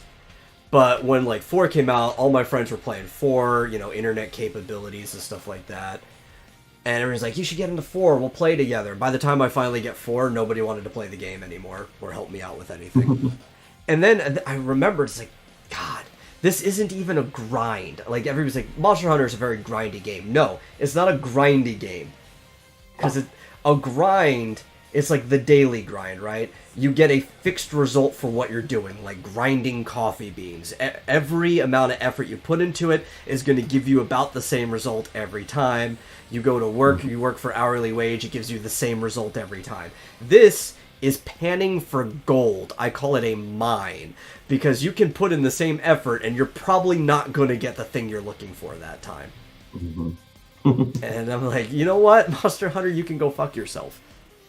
Well, I'm glad I never got into it. Yeah. It sounds like almost like a gacha game. Yeah, like it's kind of that way before gacha games were a thing. It's like, okay, I'm gonna go do this this 45-minute quest. Like, they give you 50 minutes to do every hunt or whatever, but this one's actually gonna take you all like of the 45 minutes to do it. And then when you're done, even though you broke the thing you're looking for, you still just didn't get the part. Like, I broke his wing. Why didn't you give me the wing? Fuck Monster Hunter. I never got into that series. But like traditional RPGs. Traditional RPGs are a grind. You kill something, you get experience. You level up, you get stats. You get a fixed reward every single time for your effort. Maybe you'll get an item that's useful. That's where your mining comes in. It's like, oh look, they threw a potion my way. Monster Hunter, there are no like levels in Monster Hunter. Everything is your gear. So you have to get better gear to take on better monsters. But to get your better gear, you have to be like mining these parts from these monsters. So you're constantly just like repeating this process of spending hours of your life for one suit of armor just so you can go and fight better things. Lather, rinse, repeat. Yeah, I've always there's so many games that are like that, where it's like you're just playing to get better so that you can get to the next part or area where you have to get better so you can get to the next one. And it's like, that was charming in the first Dragon Quest. It hasn't been since then. This loop is just not satisfying. And there have been so many games where I've gotten into that habit, and then like at some point I'm like, am I having fun? This isn't fun. I'm not gonna play this anymore. Yeah, at least I can give credit that newer Monster Hunter games are more story driven. Like, you're doing this, but you're also doing it to progress the story. So when you do finally get them, where there might be a new cutscene or something. But most of them historically have had like minimal to no story, so it really has just been that lather, rinse, repeat action. While like a good RPG, which Monster Hunter really isn't an RPG, it's got with the equipment and there are stats and stuff, it kind of has like some RPG mechanics, but it's not really a role-playing game by any means. You're not really playing a role. Like a traditional RPG, the reason they give you fixed rewards is because you'll get impatient after a while, especially if you keep losing. So if you over-level, you can just kill the thing. And you really want to see where the story goes. That's the whole point of playing these games. Yeah, and that's another reason, kind of going back to what we were talking about before, the reason why I've sort of soured on mobile games, because that's all they ever are, is just get a little better, go on to the next thing, get a little better, go on to the next thing. There's never any, like, that's the whole game. It's just getting better, hit stronger things, get better. It's like, this is not fun. Yeah, and there's some that are kind of different. Like Dragalia, well, there's going to be repetition in anything. Your characters have levels, so there is fixed rewards and stuff like that. There's an actual fleshed out story with scenes and that you can get into and stuff like that. Like, there are some good mobile games that really give you the experience that traditional gaming gives you. They're not just like these empty shells. The dungeons become more complex as you go along. I even get a little bored with aspects of like World of Warcraft because of that.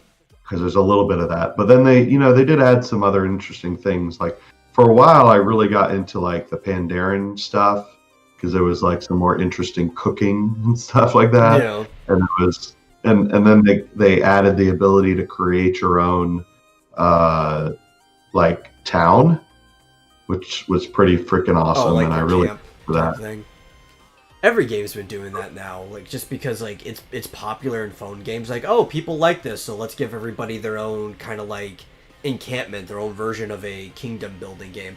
I was playing Black Desert on the phone, the mobile version. I'm actually probably about to get into on the computer version because it was free for a while. And I was really enjoying the phone version, so I'm imagining the actual Black Desert online is better.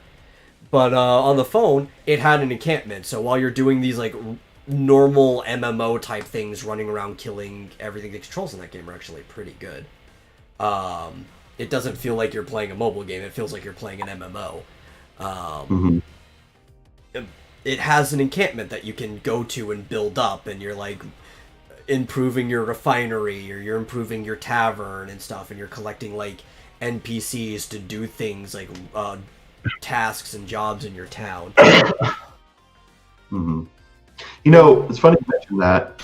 I got Black Desert online on Steam for free. Yeah, it was free for like a week or so. And if you pick it up, you get it for permanent. Is this not permanent, though? No, it'll be permanent if you picked it up when it was free. It was basically like 100% sale. They were doing like a promotion. Yeah, I haven't played it yet. I haven't actually installed it. I just saw it was free. I started, I made a character. And that's about it. This is a multiplayer online game? Yeah, it's a full MMO. And cool. If it plays... Obviously, online came first before the mobile version, and their servers aren't connected. I was able to connect the accounts, though, because it was connected to the email that I use for Google Play, so I put that email in, and like they recognized that it was me. And if it's anything like the phone version, I'm probably going to enjoy quite a bit of it. I played many hours of the phone version. Cool. Well, maybe I'll install it and try it out. The only problem about Black Desert, right? It's actually got like a really, really good character customization to it. Like you can even like stretch and pull different body parts to make them kind of like this person has like chicken legs but like kind of beefy arms or whatever you want to do, right? The problem is you don't get to pick exactly, like you don't get to pick if you're a boy or a girl. Because like many types of games, the initial look of the character is tied to the class, and then you can customize it within that framework. And they let you change almost anything. Like you can change your hair, you can change your hair color, your skin color, whatever. But with as much customization as it has, your character's sex is basically just tied to whatever class you picked. And they have similar classes for each, but they do play differently. Like there's like a berserker class and there's like a female barbarian. They're very similar, but they've got different moves from each other. So you kind of like really think about what you want to do when you're making your character. Yeah, it's interesting that they tied gender to the class. Yeah, well, it's because the class is a character, and there's a lot of changes that you can do to the character. And with like how much freedom they give you to manipulate the body, pretty much the only thing that matters about that initial character is their sex. right? Mm-hmm. Like nothing else really matters because how much they let you change. That's the only problem. Vindictus did this back in the day, which was what's the name of the original game? Mabinogi, which was one of those games made by the Maple Story people. And Mabinogi Heroes was going to be a game, but in the West they realized that Mabinogi had such a bad taste left in the mouth. A lot of people just really hated that game that they didn't want to call it that. It was like a game that took place in the past of that world, more of like the medieval times. And they called it Vindictus instead. I really enjoyed that game. It was a lot like Phantasy Star. It wasn't a explorable area like in Phantasy Star Online. You had a hub world, and then you would go onto a boat to dungeons to run with people. And you would pick a class, and your class would have a character. So what you're doing is you're picking a character. The character I picked was Evie, who could be played as either an actual mage with a staff shooting fire at people, huge explosions, or if you gave her a scythe instead, you could play her as more of like a witch type battle mage, where you're like blinking around the field and doing like AoE attacks with your scythe, and that's primarily how I played. But the character was still Evie, so like her maximum and minimum height were fixed. She couldn't be like taller than Fiora, one of the other girl characters, and there was just like certain things about the character you couldn't change, including the character sex. And this is a weird recurring thing in these type of MMOs, where there's like the class is based off of a character in the lore or something like that. And you'd think like, I don't care about custom characters for the most part in like most games in general. Sometimes I think they can actually be a hindrance to a game, especially when you're telling a story, because a lot of times when you have a custom character, they have to be a blank slate. And if you're telling a story, you kind of want like a really strong protagonist with a full character. But for an MMO, that's like the one place where you should have complete freedom to make your character the way you want to make them. Yeah. That's interesting. Yeah. But otherwise, it's a good game. Like, I picked a chick in this one because I want to play as the black belt martial artist class, and the monk that can do the things I want to do is a girl character. Not that I mind. I usually go back and forth. Like, half my characters I play are guys, half of them are girls anyway. So that doesn't really bother me. But it does bother me, regardless, when you lock my options. It's like, it doesn't matter if I was going to play as a girl anyway. I don't like the fact that you're forcing me to play as one just to play the way I want to play. Yeah. I want my autonomy, damn it. Yeah. Give me my agency. That's the whole point of games, right? Like, the thing that makes games different from any other medium is player agency. Mm-hmm. Yeah, it's the same thing when it's very linear and, you know, like Final Fantasy 13, where Yeah. down this road that you can't get off of.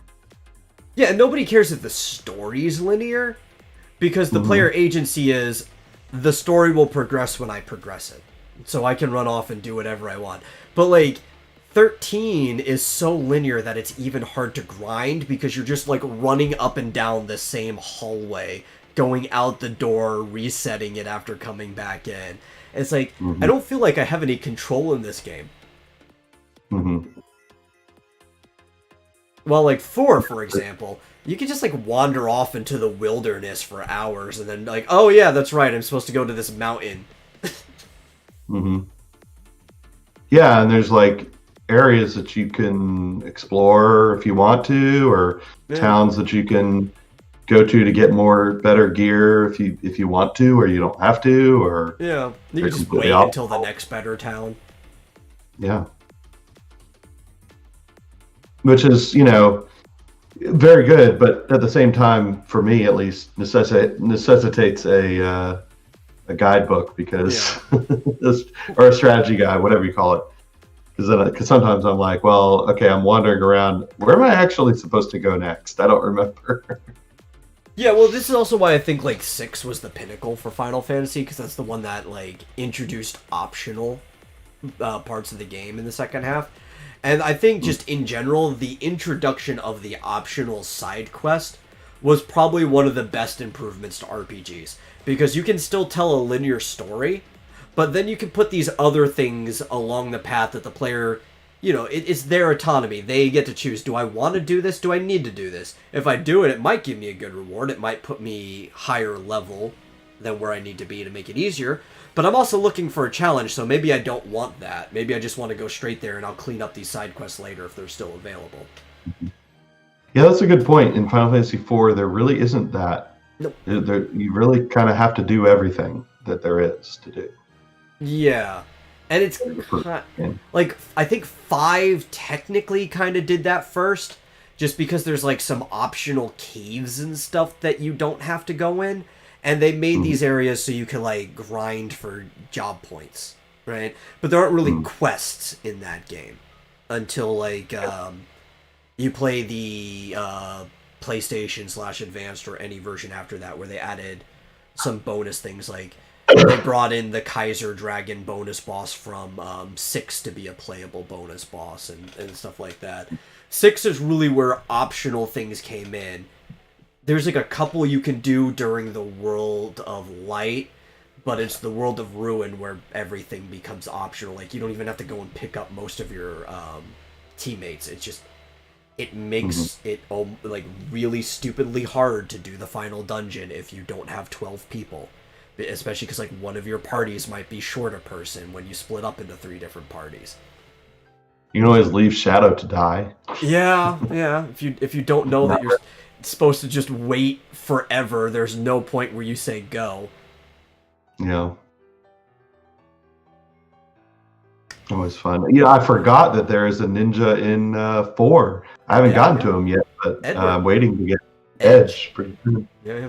The actual guy named Edward in that game, and not Gilbert, who was some reason translated to Edward, despite there already being an Edward in the game. Yeah. Well, last time I played, Tella died. Yeah. Bye, Tella. Yeah, Tello pulls what everybody knows as now a TN. Because there's this part in the Cell games, which would have happened after that, but everybody just knows this more. And Tien doesn't actually kill himself like Tella does, but he basically almost kills himself by doing his like tri-beam over and over and over on Cell just after he becomes like perfect. It was before the Cell games happened, but it's leading up to that point. And he's like, tri-beam lets him do more than like his actual key, because it uses some of his life force energy, so it's like multiplying it, and he can hurt somebody that's way stronger than him. And he's just like over and over and over, like back to back, nuking this guy, and almost dies doing it. And that's what Tella does, except he goes all the way with it. Meteor, meteor, meteor.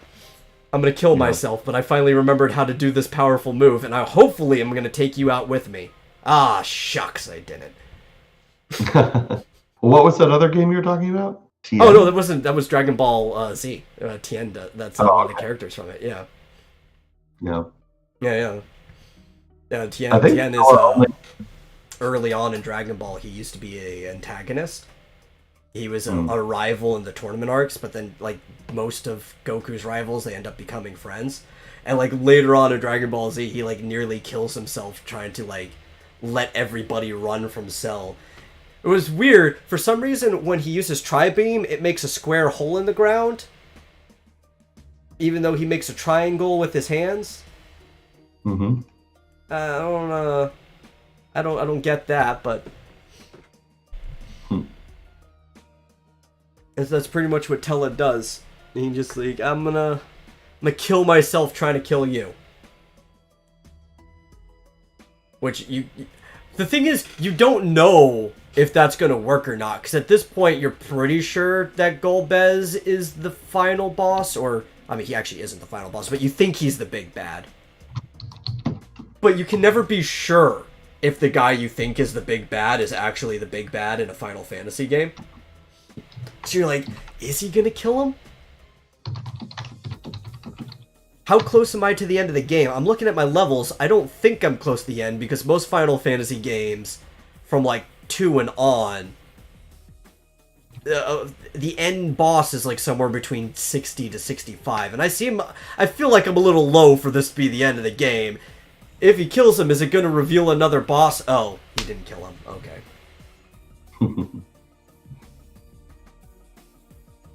Tella only cast Meteor once. Oh, okay. I for some reason, it's been a while since I've played it, even though this is like the one I have ingrained in memory the most. For some reason, I keep thinking he did it over and over. Probably because it's more dramatic in my head if he does it that way. It makes him seem like more of a boss. He casts, Faraga, oh yeah, he does a bunch of the other and Blizzaga, spells, and then those don't do the trick. So he casts Meteor, which hits Golbez for 9,999. But see, Tella didn't realize that there was a damage cap problem. So. Oh yeah. Well, he also probably didn't realize that Golbez being a boss has more than the damage cap in health. Right. Yeah. That's the problem. It's like, dang. You know the tier up, the 4th tier spells exist in that game. You just don't get to use them. Really? What do you mean? Firaja, Thundaja, and Blizzaja, which is like Fire 4 and stuff. The only person who uses them is Fusoya, the Lunarian you meet on the moon, who's basically like Super Sage, like Tella, if Tella lived for like 100 or more years. Mm-hmm.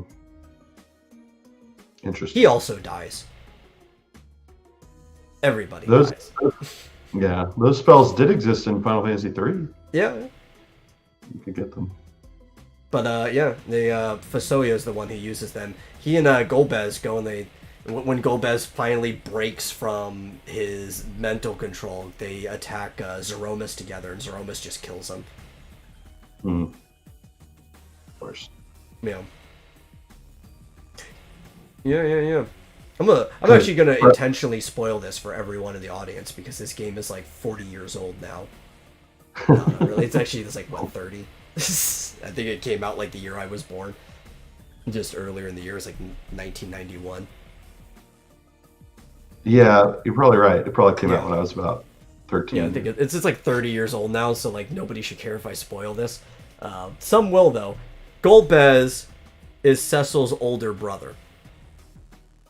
There. Yeah. Really? Yeah. I don't remember that. Yeah, he's Cecil's older brother. Brother? Yep. Interesting.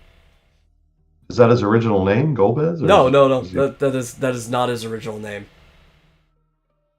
Actually, if I recall, I have to double check this, but I believe he actually shares a first name with one of the people in the chat. Let me double check. It might be. It's been a while since I looked at it. Well, surprise, surprise, he's not the final boss, he's just a puppet. Just like every other Final Fantasy game. Since the very first one. Excuse me. Yeah. Do you mind if I go to the bathroom real quick? You can go to the bathroom, yeah. Alright, good. No, it was Theodore. Ah, man, it was close. It was some T name. That was it.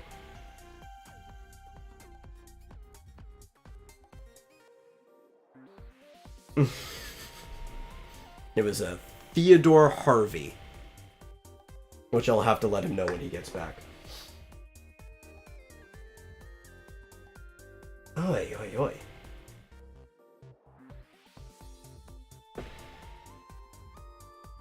Yeah, what am I going to talk about in the meantime?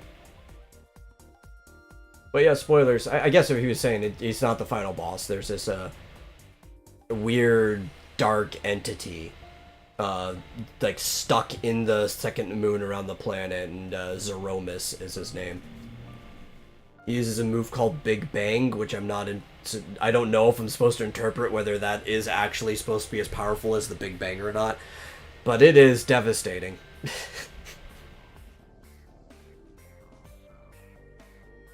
Everybody's mind controlled.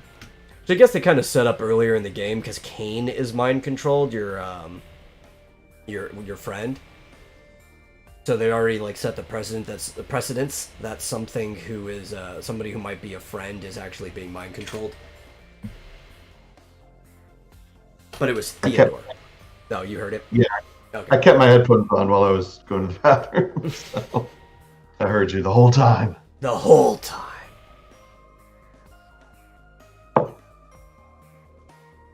Theodore Harvey. Rebellious says now to edit stream. So I got, since I got an income, I went ahead and re-upped my subscription to Adobe, where I just have everything. It's just like a monthly fee. Yeah, I saw you complaining about not being good at Premiere Pro. Yeah, I'm getting better. I just, I've only just started using it, so. Yeah. But it's interesting. It's definitely taxing on my mediocre computer. I hate Premiere. Yeah.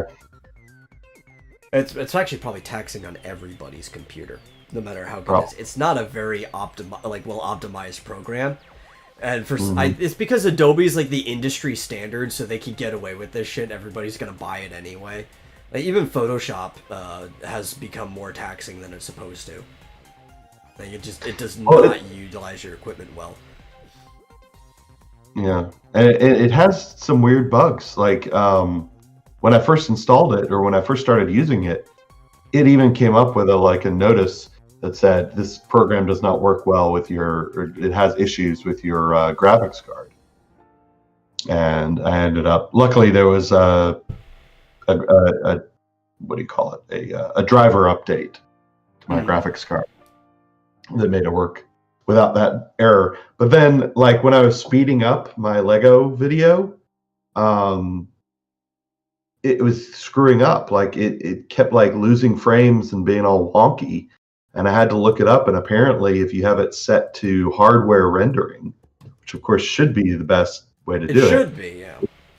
It doesn't. It screws up, and you can't speed up video. So I had to switch it to software, and then it works. But damn, it's slow. It's just so slow. Oh, I remember back when I had to use Premiere for stuff. Encoding is always slow. It's awful. And I was doing simple things too. Like all I wanted to do at one point was, the first time I did it before I started doing it complicated, was just put like a little logo in the corner that is slightly faded to look like, like TV channels have their logos on it when you're watching. It was before YouTube had their like branding logo that pops up now. You had to do that yourself back then. And it's like I just wanted to look a little bit more professional. And the video, I also cropped it up because I have the ability to crop now using an editor. It took forever to render, and the first time it rendered out, the entire video was gray. You just had the audio. I'm like, what? And it took me forever to troubleshoot because encoding just isn't straightforward with Premiere. Oh my god, I fucking hate this thing.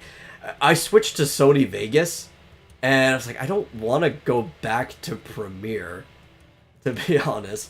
The only real benefit to Premiere is that After Effects is actually a really good program, and the files with Premiere talk to After Effects seamlessly. You can just drag one over. While if I want to do something in Vegas, I'd have to render probably a higher quality video than I'm actually putting out so that I don't lose anything. Then bring that into After Effects and do everything I want to do there, and then probably also bring it into Vegas again, because you can do overlay stuff in After Effects, that's not a problem, but if you want to make sure everything syncs with the audio, you have to do that in like a Premiere or Vegas type program. Yeah. And you don't want to do any overlay stuff or audio stuff before you bring it into After Effects, because then you'll have to be like moving around things that are already on the screen. You mostly want to bring your raw videos in there, and you just keep going back and forth like that's why I don't do crazy effects. Well, see, the thing is, and I guess I could just get Photoshop, but I love Photoshop. Yeah. I've been using it for like 10 years, and I know like a ton of tricks, and little ways to do things. And I've tried other programs when I didn't have Photoshop, and it's just like there's probably a way to do this, but I don't want to take the time to figure it out when I know exactly how to do it in Photoshop. Yeah. So, well, that's the thing too. Like, Photoshop also kind of gets away with some of the same things that Premiere does, being the industry standard. It just isn't as bad compared to like other options you have. Like, Photoshop's a lot closer to the alternatives that do some things better. And it's like, it's close enough that I'd rather just stick with the program I know how to do everything in. Yeah, exactly. And see, I just know how to do everything in Photoshop. And it's from years of just using it and then looking up tutorials and learning how to do stuff. So I have it. So I'm like, well, since I'm already paying basically for Premiere, I should probably learn how to use it. Yeah. Yeah. But I definitely need a better graphics card. That's the problem. It's funny is I have, because I have all the CS6 on here. I have Premiere on this computer and I don't use it because I have Vegas. And it's like, well, I installed all of CS6, but I don't know.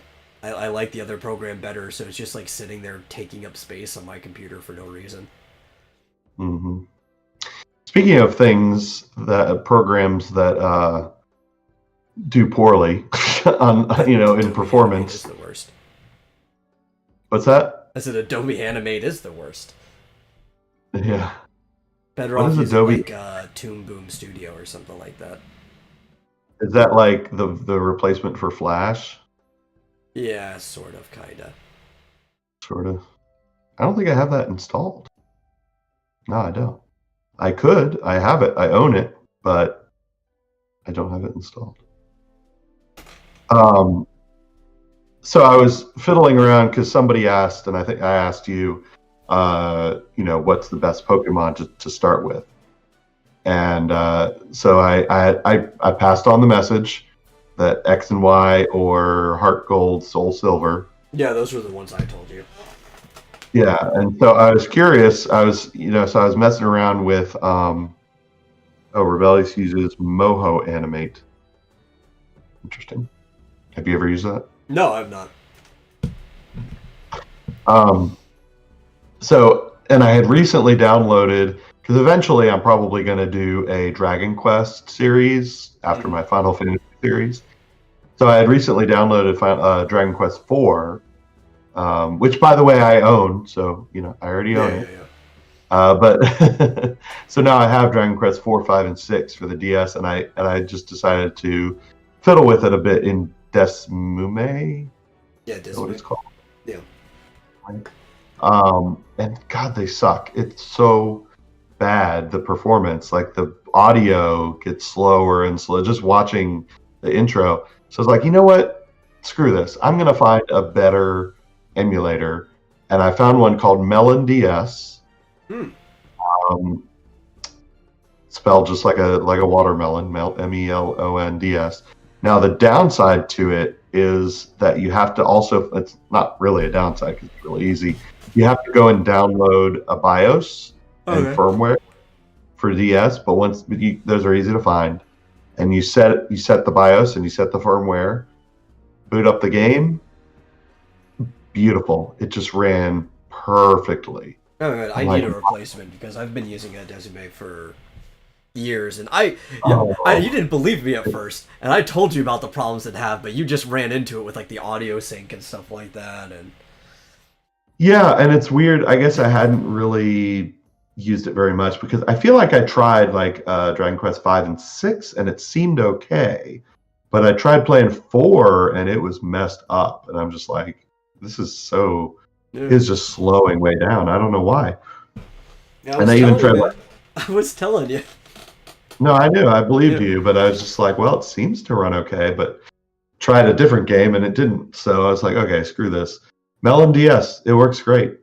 It looks great. And I mean, you can do all the same kind of things. You can upscale the graphics to HD, and you can change the audio settings, set a controller for it and everything. So,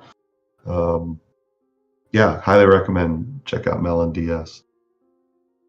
And just search for DS BIOS and firmware, and you'll find those pretty easily. And it works. That's good. I don't have anything else to say about that.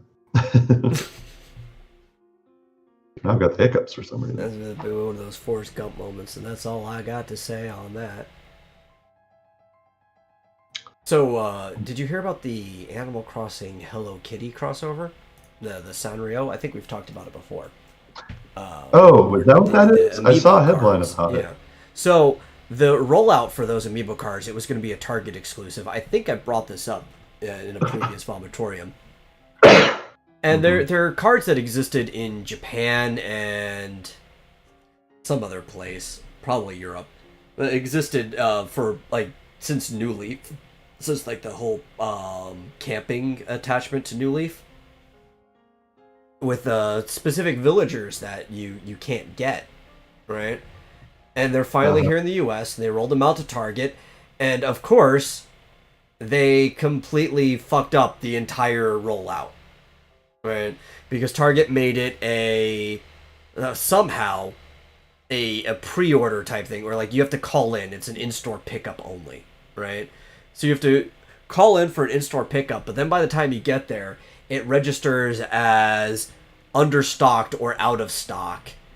And some people, to get around it, they had to call in the manager and tell them to put one aside and just basically completely bypass the online in-store pickup method, and it was just a disaster. Almost nobody got any, even though they're all sitting there, because of the dumb system and how it works. And I see Amiibo. I just retweeted Amiibo News, AMIIBO News, the Twitter account. just an absolute mess. Tweeted yesterday. Well, that was an absolute mess. It's like, all right, well, at least you're honest. Yeah. Of course, I don't think that account is directly affiliated with any of these companies, but no, I've seen that account before. They just track the news for Amiibo stuff, and this is technically Amiibo. These cards have the same NFC chip in there. It's just instead of getting a full toy, it's an Amiibo card. Mm-hmm. Yeah, I feel like maybe it's around here somewhere, because I feel like I would not have let it out of my sight. But several years ago, Peach gave me for my birthday what's her name? I can never remember her name. One of these cards.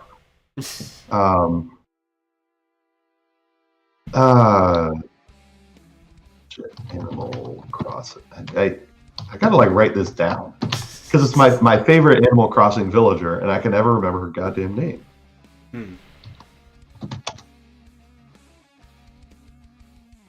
And I have a Rossetti card somewhere. What's that? I have a Rossetti card somewhere. Mira. Yeah, Mira. Okay. Mira, my favorite Animal Crossing villager, and I can never remember her goddamn name. That's okay. So I have never remember the names of my favorite actors. Yeah, I have a Mira card, and you're right, it works exactly like an Amiibo. Yeah. But it's just a little card with a RF chip in it. Yeah, I got with the Happy Home Academy, they all came with one card at random. Mm-hmm. And the random one I got was Rossetti. I like Rossetti. I'm not displeased about this. Yeah. I have not scanned him, though, because you can scan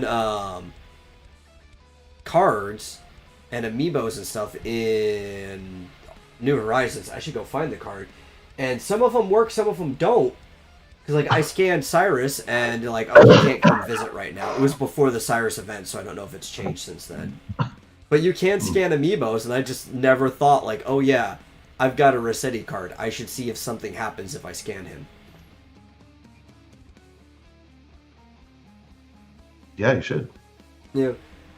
So, there's this weird, and even kind of as a big fan of Animal Crossing, in no specific order, if I were to pick my top 3 games, Animal Crossing is right there with Zelda and Final Fantasy.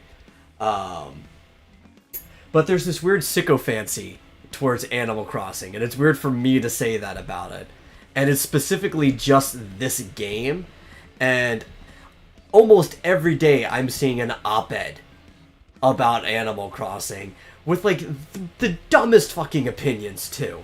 Like I saw one today, I didn't actually click on it, and it was like a first-timer's view of Animal Crossing or something along those lines. Like a year in, it's like, do I care? Like who cares? I mean, every game is going to be somebody's first game. Right. Unless it's a game that's so abysmally unpopular that 5 people pick it up. But, like, there's a really good chance that any popular game is going to be somebody's first game. And being a year into a game's life cycle, it's kind of weird to be writing an article that is a first-timer's look at Animal Crossing. That's something you write, like, when a game comes out and people, you're an established reviewer and people like your opinion on things. You're like, okay, well, somebody who's never played the series before, this is my view on it. But the game's a year old. Like, No. this seems like such a waste of an article to write. Like, how slow of a news day is it? But it's not even because it's a slow news day, because I'm seeing shit like this almost every day since the game has come out. And it's a great game. I love the series, but it's like this weird sycophancy. It's not just this game too. It's an attempt to normalize all these people coming into these fandoms that have never been a part of it, who are just like, oh, this is so great, I want to change everything about it. Yeah. Because I don't know about the particular article you're talking about, but that's typically what it is. It's like, oh, this is so great, I love it, but I hate that it's misogynistic and racist. And I don't think that was necessarily the op-ed that I saw. I did skim it. Yeah. I didn't bother to leave it up because I wasn't going to talk about it as a subject. We're just on Animal Crossing. I've seen this with very specific games, though. Anything that's basically survival or simulation, right? You'll see, like, people just write it as long as possible because it becomes life. And I guess especially in a time right now where nobody can, like, really interact with anybody in person, any multiplayer simulation type game becomes your social activity. And the way people are viewing it, I don't think are healthy. Mm-hmm. I think that's more of the problem there. Yeah. Especially because, like, we saw, slightly to what you were saying, but I think this also regards to what I was saying, when people were using Animal Crossing for their political campaigns, like with the Biden Island, right? It's like, part of it has nothing to do with them wanting to change the game, but they see that it's a big hype, they see that this is people's social life right now, so they're going to use that as a way to push what they want onto people. Mm-hmm. And Nintendo's like, please don't do this. We're going to ban your island from the network if you keep doing stuff like this. Mm-hmm. Yeah, of course it's an issue with games journalism where they no longer base things on merit and seniority. So they have these new writers who are just, I don't know, they check various social check boxes, so therefore they're an authority on everything. Yeah. Not, they've been writing authoritatively and understand the industry after 5 or 10 years, then they have the clout to actually have opinions that keep people care about. No, they're a woman, you should care about their opinion. Yeah. They've been in journalism for a year. This fanatic thing, right? This is why I hate the term fan. I honestly, I like a lot of things a lot. I have my favorite things. Animal Crossing is one of them. I wouldn't call myself a fan of Animal Crossing because fan is attached to, like, the word fanatic. That's where it comes from. It's short for, I'm an enthusiast for Animal Crossing. But because of that, being somebody who's liked it for a long time, since the very beginning, I'm very critical of every single one. I'm still going to enjoy it. I'm going to give it its praises when it's due. But also when it does something, like, I'm probably going to be more critical than most people towards it. Same with, like, Final Fantasy. I'm super critical on Final Fantasy, maybe more so than most people are in general, right? But there's this fanaticism right? Where, especially with this in Animal Crossing, which is great, but it's plagued with errors, like things that like drag down the experience of the game. That people just are kind of like writing it hard because they're a fan of it. And you see that with everything, like what Bullet pulls up, where, you know, everybody was excited to see Luke show up in The Mandalorian, even though if you really sit there and analyze it, it does nothing for that show. Him showing up at the end. Like, it really doesn't do anything for the story. But everybody's like, oh, Luke, it's Star Wars again. Yeah. He's right, this is not a safe space for any No, fan. it's not. I don't know. It didn't particularly excite me. I watched The Mandalorian. I enjoyed it. Not going to watch it anymore, if there's even any more. I feel like it kind of resolved the story. It's like, yeah, okay. I don't know why you need to make any more. No, seems like it should end. I'm not a fan either. I'm not a fanatic. I'm a bit of a fanatic about Star Trek, at least up to and including Voyager, but that's about it. So yeah, but as far as Star Wars is concerned, I was never really a big fan. Yeah. I was just, they're enjoyable. So I wasn't particularly impressed or excited when Luke showed up, but I did enjoy The Mandalorian while it was on. Yeah. Well, you know what's like another good way to call like fanatics is apologists, right? Like a lot of people like to use that word inappropriately, but if you actually go to like the religious apologetics root of the word, there's a lot of people that are just like apologists for things. I've liked Nintendo for a long time. When it comes to gaming companies in general, they're the one that I trust the most, and I think they typically make good games. I am not a Nintendo apologist. They've done a lot of shitty things, especially that I will constantly bring up Mario Kart Tour and charging you $40 for a character. But there are a lot of like fanatics that are apologists, and I don't mind when people call somebody a Nintendo apologist. Might have to time out Bullet pretty soon. Oh, yeah.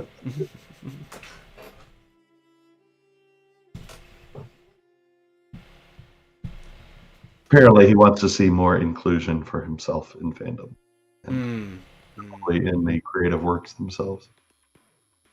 Well, there should be more bullets, I think. Oh, definitely more bullets. Yes, more projectiles in general, and more ninjas, especially ceiling ninjas. What about floor ninjas? Not as interesting. I don't prefer know, ninjas man, like, when you didn't realize that there was a crawl space under the building the entire time, and the ninja just like burst through the floor and kill somebody. It could be pretty interesting. Or like in Tom Clancy, or I guess Arkham Asylum did this later too. They got their grates in the floor, and you pull it up, and you go under, and you're sneaking around, and you pop up and take somebody out. Yeah. Crawl space ninjas. I would call them crawl space ninjas rather than floor ninjas. Floor ninjas, I see that just like sitting there on the floor, and I'm like, what are you doing over there? Well, I mean, what if their disguise is like really convincing, right? Like, I don't know. They give you an optical illusion when you walk in the room that's actually like there's this sideways plate over them, and from that angle it looks like it's the floor. You look in closer, like, wait, there's something off about it. But by then it's too late. They just pop up and get like a shuriken in your neck. Or what is it like? Is it Metal Gear Solid where you like disguise yourself as a box? Yeah, where Snake's just inside the box. And all of a sudden, like, the box is there, but there's not supposed to be a box there, and the guy just has the exclamation mark. Or the box moves an inch. Doom. Right. Oh no, I think they figured out my flawless disguise. And there was I think it was a College Humor or one of those videos with the mistaken identity, where like they're like, attention, Metal Gear is somewhere in the building, and then the box like turns back into a person, and he's like, that's not right. That's not my. Yeah. They're like, ha! That's how we got you. Metal Gear's a weapon. My name is Snake. Right. I'm trying to sneak through the warehouse. My ultra-thick ash cheeks clapping keeps alerting the soldiers. They totally stole that from Wind Waker. Yeah. Link pushed the barrel on top of himself. Even though Metal Gear Solid came out before Wind Waker. Exactly. Yeah. Well, no, actually, the box is not even worse part, right? If you play 3, I don't know if it happened earlier, but 3's the earliest one I remember. You could get, like, the camos, right? And they would increase your camouflage percentage, irregardless of your fucking environment or anything like that, right? Mm-hmm. And you could get, like, Kids Party Tiger face paint as a joke camo that would give you like 90% camouflage, and you're just like sitting there in the fucking bush. Anybody who sees this tiger face paint camo could tell you're there, but no, you're so hidden that it's just, it doesn't matter. Fucking video game logic sometimes. I'm looking at this list of games in 2021 that have been delayed, and I don't care about any of them. Although there is a Guilty Gear game, apparently. Yeah. I am excited for the next Guilty Gear. Yeah, Guilty Gear Strive. It's delayed from April to June. That's not too much of a delay. Yeah, Guilty Gear Strive. Like, it's weird looking at the previews for that game, because there's certain characters that so much time has passed, they've finally grown up, and I'm not used to seeing them the way that they are. And it's like, oh no, I'm old. And so are these games.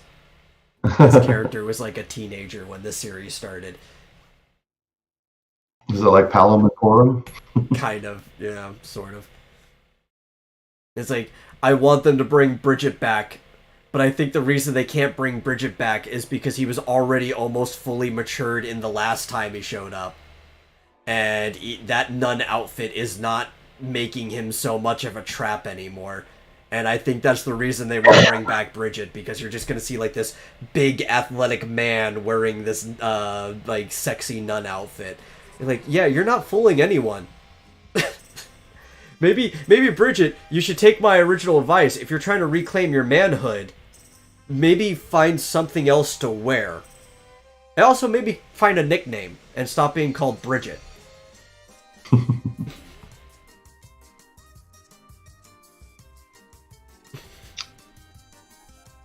Yeah, I don't know what Bullet is going on about.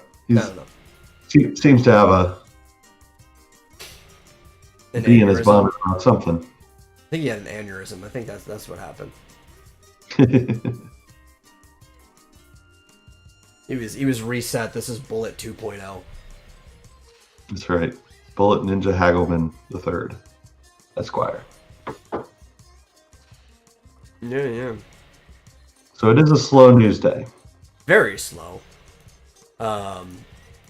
Square put out a new game the other day. Oh? Yeah, it was called Beyond Wonderworld. It's a platformer. It's a very, very mascot-y looking, bright and cheery platformer. But there was a problem with it.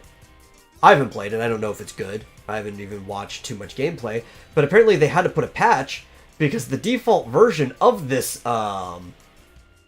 platformer was causing epileptic seizures, and they had to put like a day one patch into it, and like, please do not play the game without putting in this patch. If you have epilepsy, you could go into a seizure. Oh my god. And you think, like, I know you don't want to like bring in epileptic people and force them into a seizure to test if something might actually cause a seizure or not. You're kind of just like playing it by thumb of like, these are the things that typically do it. We're doing some guesswork. That's how people do it. But you'd think this is something that you would have, I don't know, been a little more careful about before putting your game. Well, I feel like by now they should be able to have software that could test for that. That Yeah. that run the game through some sort of software that says yes, this could cause seizures. Yeah. Oh, actually, that's something else to talk about too. I did see the announcement for Astra Ascending. I dropped it in the Vomitorium Discord, and it's actually one of the things that I have set up to talk about if we get to it. Oh. Yeah. Oh, is that what that was? Yeah, that's what that trailer was. We'll get to that in a second, but just more on the seizure thing. It's like, yeah, there should be some type of software, maybe even an AI that can kind of like learn what causes seizures in people. And I know you can't ever get perfect, but it can simulate it enough that you can do a better guess test than this. Yeah. I mean, don't we know pretty well? I mean, it's like strobe effects, pretty much. Yeah, but there's it's a certain like frequency. Like there's like an area of where like you can have minor strobe if it's not going too fast, but then like at a certain frequency, then it can cause it. And we don't know, like there's no specific flat line. There's just kind of like a range where you're getting into dangerous territory, and you think you would just like stay out of that dangerous territory whatsoever. Yeah. Especially because like, some people are more or less sensitive than other people too. You're like, well, we'll just go to the most sensitive. Yeah.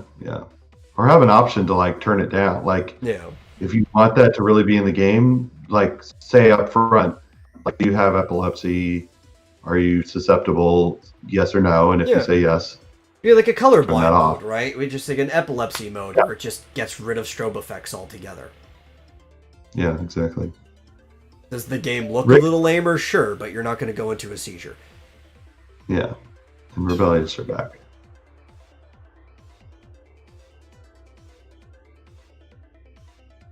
Suicide Squad 2 trailer. I have not seen it. My reaction is, I don't give a shit. The first Suicide Squad was trash. This trailer had like possibly one joke in it. It seemed ultra serious, but like the plot looks stupid. I think this movie's going to be trash too. Here's the thing though, I've recently I think it was Critical Drinker had tweeted that like go back and watch the original Suicide Squad trailer and it's awesome. Yeah, that was the problem. It's like they sold a movie. Well, I'm going to say awesome. It's okay. A lot of the trick was because they timed things Bohemian Rhapsody, which is a very well-loved song. Yeah. So that kind of tricks people. It's not a bad trailer, though. Like, I'm not saying that song carried the whole thing. You even if you took the song away, you think you were getting at least a decent movie. Mm-hmm. That's not what we got at all. No. Yeah. It was terrible. It kind of makes me wonder. Now, was Suicide Squad, was that Joss Whedon? Who's the director? I don't remember. Let me look. It was probably him. Makes me feel like if Zack Snyder had done it, it might have been better. Probably not. Let's see. James Gunn.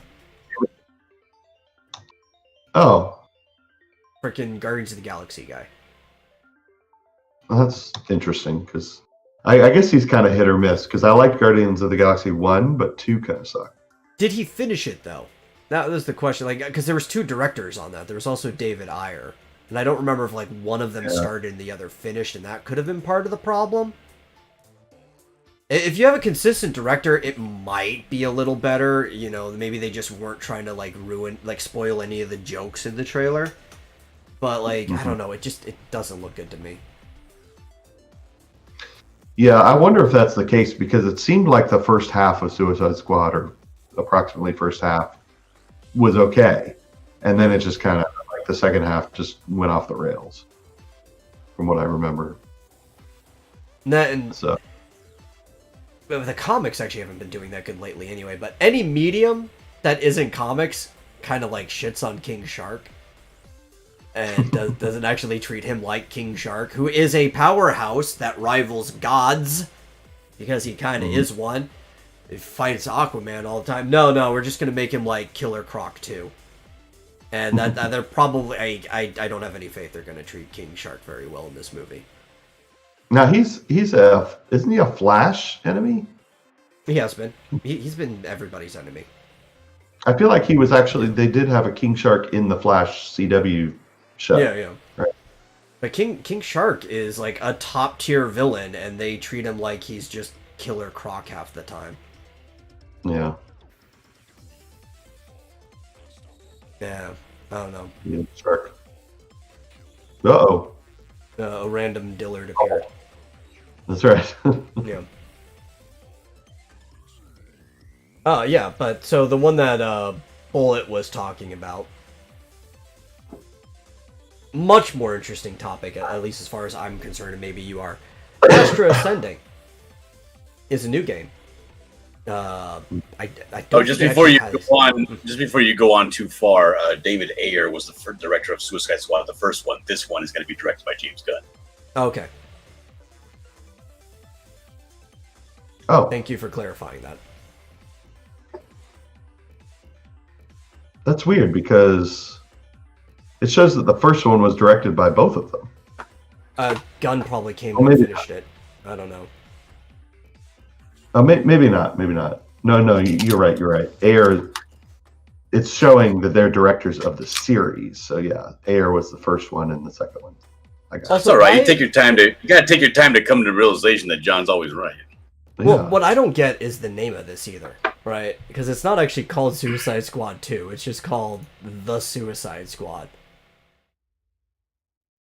Like, why would you name the sequel to a movie Marsupial's face, though. Yeah, just the in front of it. I don't like that name. Yeah, that's a bad name. It's almost Well, like you're it's trying to like- forget about the first one. At least it's better than what was the name of what was the actual name of that Birds Harley of Prey. It was Birds Yeah. of Prey, the fantabulous emancipation of one Harley Quinn. At that point, you might as well just toss the Birds of Prey off. Why?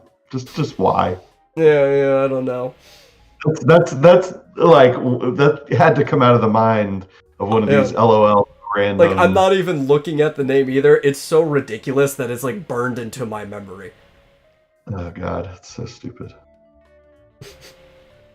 Like that's not a bad name for a book, honestly, right? Because like, what's it called? The Doolittle books all had long, ridiculous names like that. The Lemony Snicket books are. If you were writing a kid's book, that wouldn't be a bad name for a kid's book. For a movie oriented towards an adult audience, Mm-hmm. I never actually saw it. I'm not going to ever. I'm not watching either. But it does seem like with the way they're naming this movie that it's like they're just trying to sweep the first one under the rug. Like it never happened. Yeah.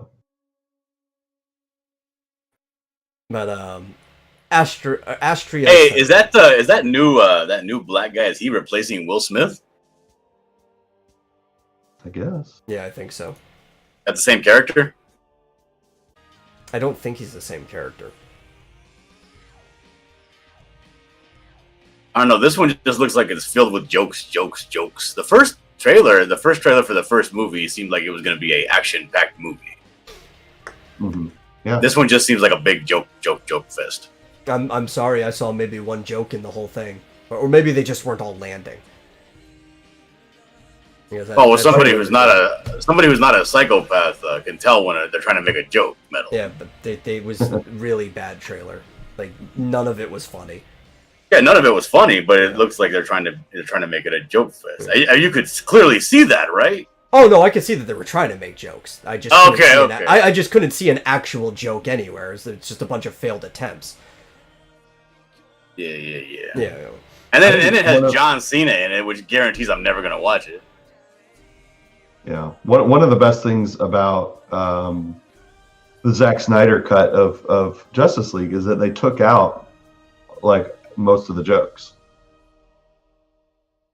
And yet somehow the movie was still longer. Well, because they added a bunch of cool stuff. But Yeah, I mean, they actually made, like I think I've said this before, they actually made the Flash not a retarded idiot. You know, Like he was so jokey with bad jokes, it was just uncomfortable. It was just like nonstop cringe every time he was on the screen. And the Snyder Cut took all that out. So, but yeah, do you want me to show this preview while you're talking about it? if you mute it, sure, because I don't want to skip Oh yeah, anything no, weird. I got it. Yeah. Hey, let me put that on. So something that I find more interesting anyway is this Astria Ascending. It's a game, but it's a very narrative-driven game, as you can tell. So narrative-driven games are almost like reading a book or watching a story. You just get to control what's happening. Mm-hmm. And it's by a long-term writer of Final Fantasy and even one of the composers you would get from the game. So it's going to be very similar in narrative, but as far as I can tell, has nothing to do with Square. Or if it is, Yeah. it's like tangentially related. Square is not the studio doing it. It's a Quebec-based studio called Artisan Studios. And it's a side-scrolling RPG. People can probably tell if they're watching the preview, but for people listening later on, it's kind of like Indivisible in that way, where the whole world is just like Maple Story style side-scrolling. You're going from one place to the other. It seems very Final Fantasy-esque in the character types, like they're introducing these different races. They've got these little, I forget what they're called, like the Minglings or whatever. They're basically Moogles. They're doing like all of the day labor. They're connecting the world together. And the main characters are basically demigods that are trying to restore order to this world because shadows and corruptions are attacking it. And it looks really good. It's got some nice character design. The world has like this nice... It's clearly not pixel. Like you could see it's all drawn and animated. But the highly like saturated colors, the scale of everything, it reminds you of like a pixel game. And I really like the way it looks. Definitely going to look forward to it. It's got like a really nice turn-based combat system. Yeah. And it looks like the world just fades into combat since everything's already side-scroll and everything's already almost like to the same dimension that the combat happens. It can just kind of go straight into it almost seamlessly. Yeah. And your protagonist is this busty lady, so how can you go wrong with that? It's funny that the trailer just like shows her walking. Yeah, that's most of the trailer.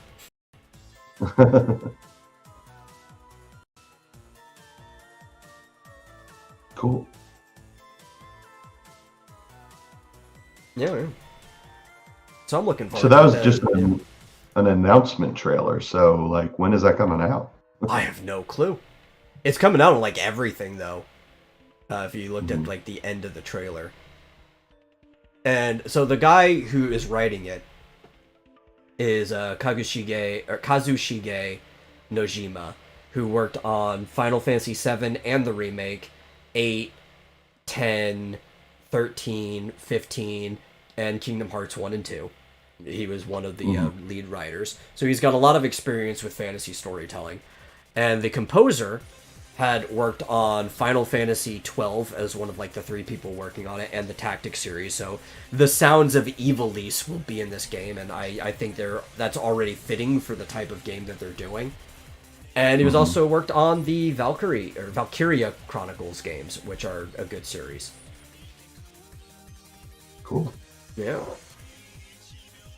So I'm pretty Rebellious excited. Pastry has a question for you, John. Okay. What is it? She says, hey Dillard, would you rather drink 2 pints of vinegar or 1 gallon of mayo? Oh yeah, we went over this earlier.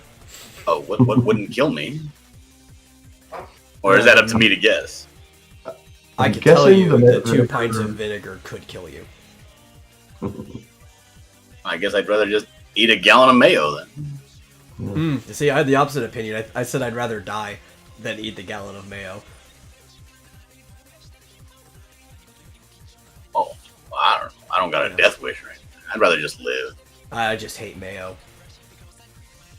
I guess I just live with the shame of, everybody calling me a homosexual because I drank a bunch of mayo. Yeah. And you possibly could live from 2 pints of vinegar. You're probably going to have to go to the emergency room, though. Oh, I don't like being inconvenienced at all. I would rather do something that I wouldn't have to go to the emergency. Does Miracle Whip count as mayonnaise? Is that mayonnaise? It's not mayonnaise. It's basically trying to be mayo without using the same ingredients as mayo. It doesn't have eggs and oil? I actually don't know what's all in it. I know it's different. It could have eggs in it. Let me look. I know I don't like the consistency of Miracle Whip, because you can't use it for tuna very well. Really? I've used it for tuna. Nah, for me it just doesn't mix. No, it says it's a lower fat, lower calorie alternative to mayonnaise. Oh, it has high fructose corn syrup. Yeah, okay. Oh my! Differences.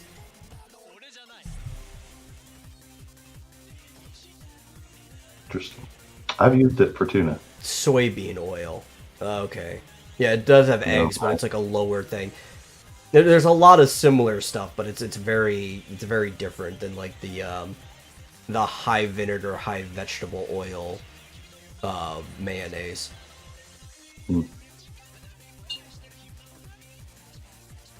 I don't know. Miracle Whip just kind of tastes like mayonnaise that went bad. Yeah, it's probably all the soy in it. Yeah, there you go, Bullet. Like soy, everything is trying to turn people gay. Yeah. Like I'm not super against mayonnaise. Like I will put it in tuna. If I have to eat a gallon, can I get enough tuna to mix into it, or do I have to eat the gallon raw? Of course, raw. What are you doing? Now, soybean oil, does that decrease testosterone or increase estrogen or both? I know it does one or the other. I'm trying to think. I think it's not the testosterone, it's the increase of estrogen. It's a very specific type of estrogen, though.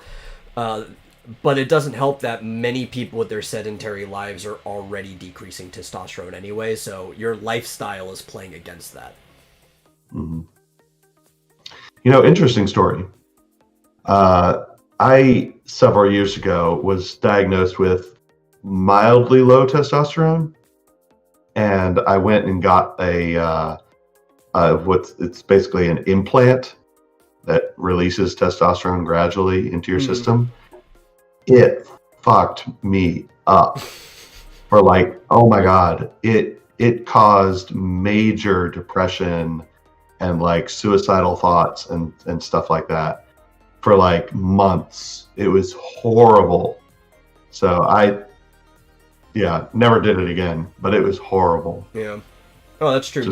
Mint actually does lower testosterone. Like that is a direct effect of mint. It's not super powerful, but when you have mint in everything these days. Mm-hmm. But anyway, my point is, make sure you look into the side effects of testosterone treatment, because they were bad. You really don't want to have any supplements for something like testosterone, right? Like vitamin D. That's something you kind of need to go outside if you just don't have enough time to go for walks and stuff. Vitamin D supplement's fine. But testosterone is like one of those things, and same for women with like estrogen, that you really want your body to be producing it, so you want to be eating things that causes it to produce more, because you don't want your body to be crutched by a supplement. It will actually harm your production capability. Yeah, it's kind of like, lots of things. Yeah. But and the other thing was, even though my doctor recommended the treatment, it was like I don't have any, like it's not low enough for me that I was having any bad side effects from it anyway. There was really no reason for me to do the treatment. It wasn't you probably low could enough. just like exercised more and ate more red meat, and you probably would have been good. Yeah, and in fact, even if I didn't do that, like I wasn't like if you look up the side effects of low testosterone, I wasn't having any of those side effects. So. What are you talking about? One of the main side effects is purchasing the Canadian Shield. Except for that, yeah. But that was more recent, so who knows? But anyway, little side thing I'd share. Said if anybody's looking into getting testosterone treatments, just be careful. It's nothing to sneeze at. Yeah. But anyway, Miracle Whip is not mayonnaise, apparently. Nope, it's close. I do believe it's more like mayonnaise than I can't believe it's not butter is like butter, though. Like, I would probably still throw it in the same general category. Like, it does seem that like category be the garbage? Oh, yes. Absolutely. But there is still definitely more egg in there than, like, say, something that was trying to absolutely not be mayonnaise. Yeah.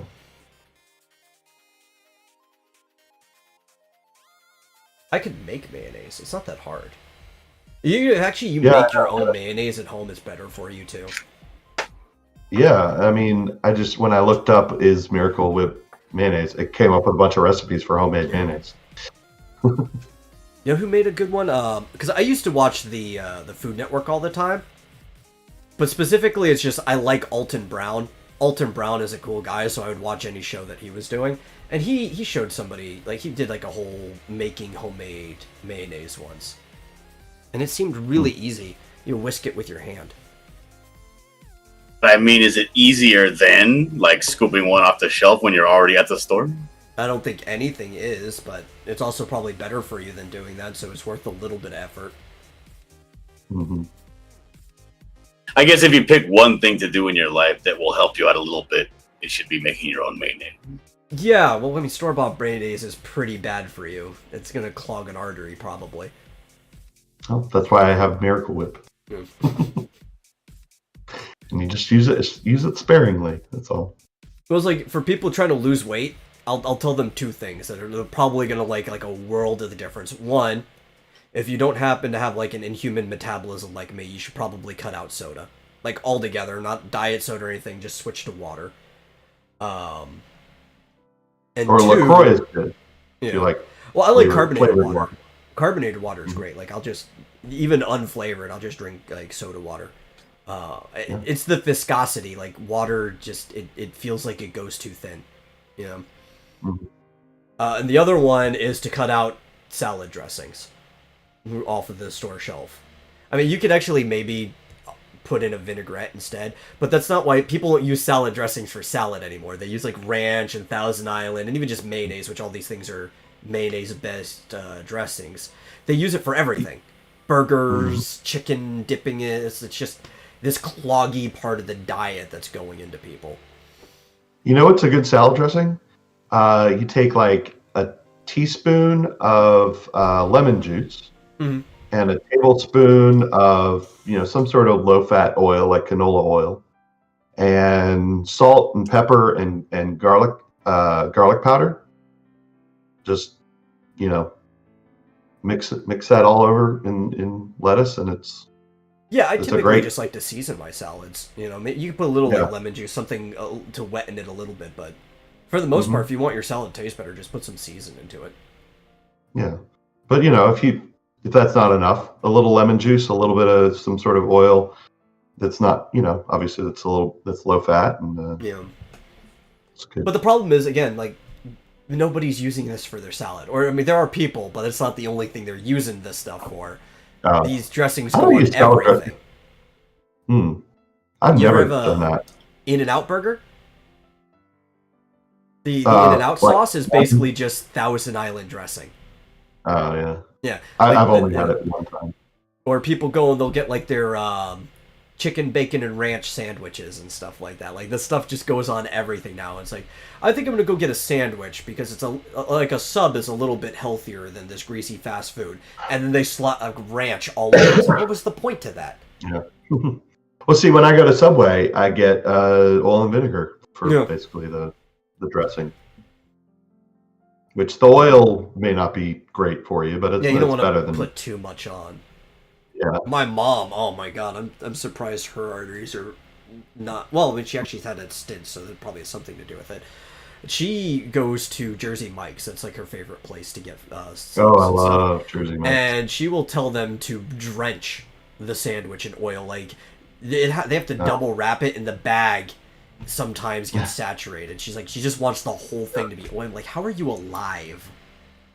Yeah, I usually just say like 1 squirt of oil and like a couple of squirts of vinegar, and it's good. It's gotten to the point that she used to split subs with my brother because they liked the same one. It's like, well, we'll get a giant. It'll save us if we just split it in money. But he's like, no, I will just get 2 halves. I don't care. I'm not splitting with you. Even if they try to only put the oil on 1 half, there's just so much that it ruins my half of the sandwich. I don't want it anymore. Mm-hmm. So what naturally lowers testosterone? Not doing what? Well, exercising. Being sure. overweight. Being overweight. Yeah, being does, overweight. That's a big one. Yeah, not exercising. Also not getting enough vitamin D. Yeah, aging. I mean, just aging does. What is vitamin D in? The sunlight. Yeah, your body produces it from being out in the sun. Yeah. But you can also get in tablets. Or milk, because we vitamin enrich our whole milk with vitamin D, and even some of our low fats will be vitamin enriched. There's a lot of things that will say vitamin enriched and it'll have vitamin D in it. The reason we do it with milk specifically is because there are certain chemicals that help your body absorb others better, and vitamin D and calcium help the body absorb the other. So if we put in something that naturally has a lot of calcium, you're getting more out of it. Oh. Yeah, we actually talked about this earlier. We were saying, you know, almost everyone in the U.S. should be taking vitamin D supplements because we don't get enough sun. Yeah. Most people. So I go for a lot of walks and I drink a lot of milk, so I'm actually probably fine. But most people in general just aren't getting enough vitamin D. yeah. But that was one thing that I was saying, that I went to the doctor and got blood tests and everything, and one of the things they said to me was, you have really low vitamin D, and so I started taking supplements every day, and I think it's improved my mood and my health in general. So. I noticed that you haven't been coughing as much lately. I know. Well, I'll tell you what's helped with that is Zyrtec. I got a buttload of Zyrtec. I got like 3 months worth. So, yes, thanks for noticing. Carbs will do it too. Just too much sugar specifically, because you can eat empty carbs that aren't converted into a sugar. If you eat like certain types of noodles and you burn it off, certain type like rice is very empty if you just burn it off immediately. But if you're eating a lot of like breads and like heavy sugar products, that will also lower testosterone. But again, that also builds fat, so those two things go into each other. Well, I can't eat that much bread on account of my diabetes. Yeah. And I can't really eat that much sugar. Yeah. Type 1 or type 2? The one that everybody has. Type 2. Type 2. Yeah. Type 1 you're kind of born with. Type 2 is you can... So I can anything that would help me gain testosterone, I can safely eat though, right? Yeah, pretty much. Like red meat will do it in general. I get tired of that though. God, it's I don't know that much that you eat has a whole lot of big effect, except activity mostly, but there are some things that you eat. Yeah, except like what you were saying, the things that hurt, like carbs and just being overweight in general. Mint, as we mentioned earlier, mint also lowers testosterone production. But mint. Who eats mint? Well, actually, a lot of people don't eat mint, but it's in a lot of things. Like if you brush your teeth, you're getting small amounts of mint in your system, even if you rinse. Oh, damn it! If you chew gum, you're still getting small amounts of mint into your system. You know, like spinach. Yeah. What about menthol cigarettes? Yeah.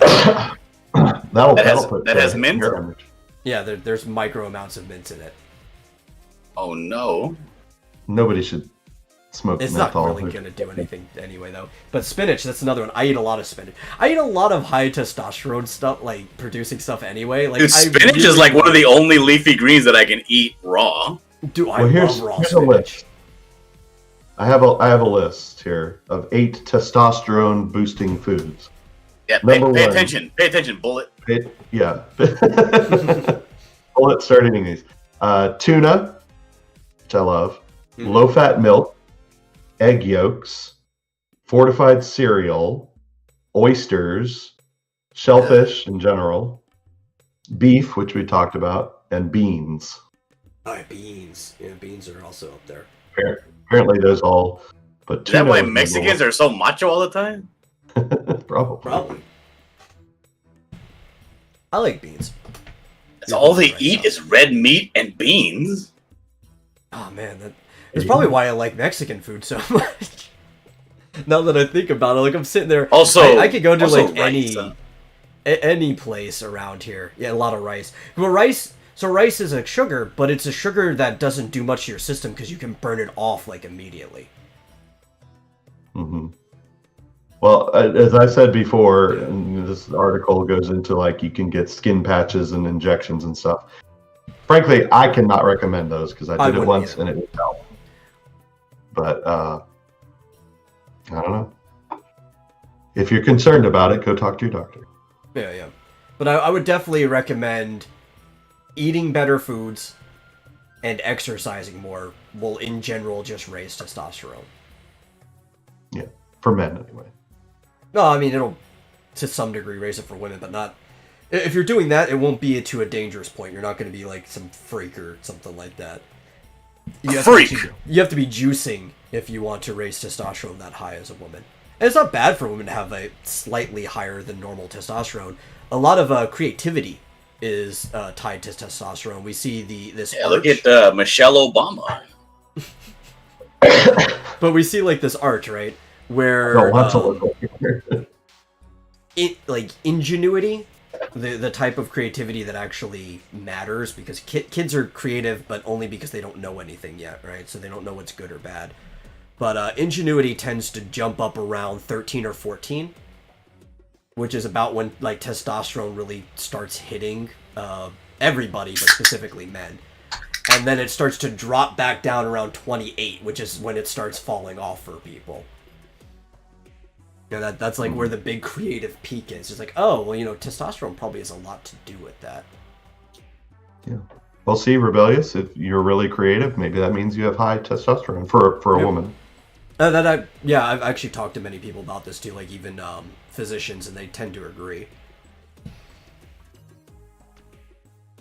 Traits men have.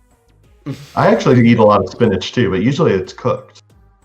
I wonder if that actually does anything. I don't know, I used to eat a lot of eggs, not no more. If you cook something, for most things, what it does is it increases the amount of usable nutrients. So it doesn't actually raise the nutrients that's in it. You can't, they're thermodynamics. Something that's in there is in there or not. But it makes it more usable to your body, so you increase the amount that your body can absorb when you cook something. Until it gets to the point that you're burning it, then you're actually lowering the amount that your body can absorb, which is why you don't eat well-done steaks, damn it. But spinach, you don't want to overcook. Steaming it is probably the best you can get it for nutrients absorption. But steaming any vegetable makes it taste the worst, the way you could possibly eat it. For the most part, when I eat spinach, I eat it raw. I'll put it I'll have a hamburger, instead of lettuce, I'll just put leaves of spinach on there. Yeah, stuff like better. I just put it. I just put a little bit of fresh spinach in a pan with some butter, and cook it down until it's kind of mushy. I mean, pretty good. But the butter's like offsetting the health benefit of eating the spinach. If it tastes good though, right? Just a little bit of butter. Use peanut oil to stir fry.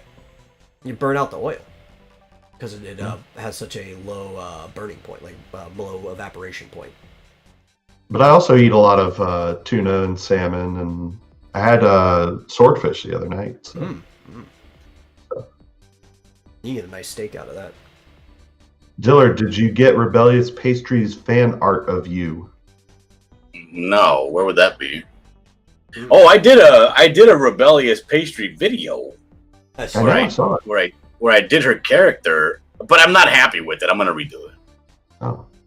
I was saying, I don't know if you saw my suggestion, just at the end, if you're going to speed it up, pause or hold it on the picture for like 10 seconds. Well, I know you know that every other video I have has that. Okay. I just forgot to do it on this one because I was like, let me get this out because it's not the final one. I don't know why you would bring that up publicly and shame me like that. Yeah, That's a terrible sometimes friend. he even does Sorry. it hand in Zoom before he lets you see the whole thing for a few seconds. Like, Yeah. that's pretty good about it. I'll take my time. It'll be like boom. It'll be like one of those old, documentaries where you can see the image and you pan back from it. Mm-hmm. Mm-hmm. Yeah, on the other hand, I made the mistake of taking like 3 or 4 minutes to admire my my Lego NES, and I was like, "Dang, I was like turning it around and putting the thing in and taking it out, and I was like, "Dang, I spent a little too much time doing that." Oh well, I was so proud. She wants the character to be happier. You made her too sad. Last time I checked, Rebellious was clinically depressed. Yeah, so.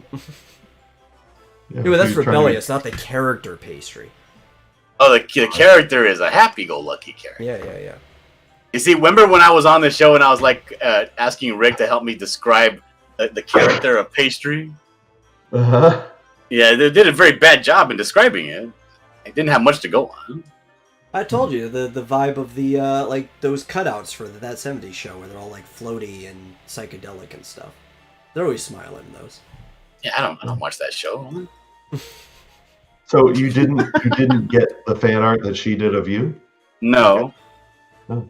Where did you send it, Rebellious Pastry? I look like I'm burned out. But it was cute. At least I like these shoes. I like the shoes. That was like my favorite part of the whole thing.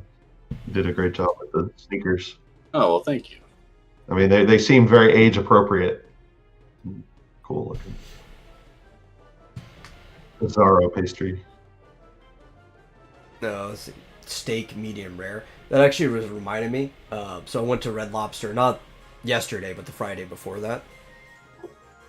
And when I ordered my steak, And this guy goes to Red Lobster once. He talks about it for 2 months. oh, it was Just funny. because the wait was long.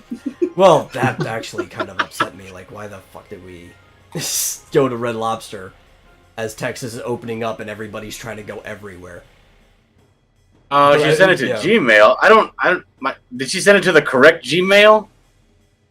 'Cause I usually use my Hotmail for everything. I don't even know that I gave away my Gmail. Let me go take a look. Sorry about that. No, I was remembering of how shocked my mom and the waitress was when they asked me how I wanted my steak. It was like rare.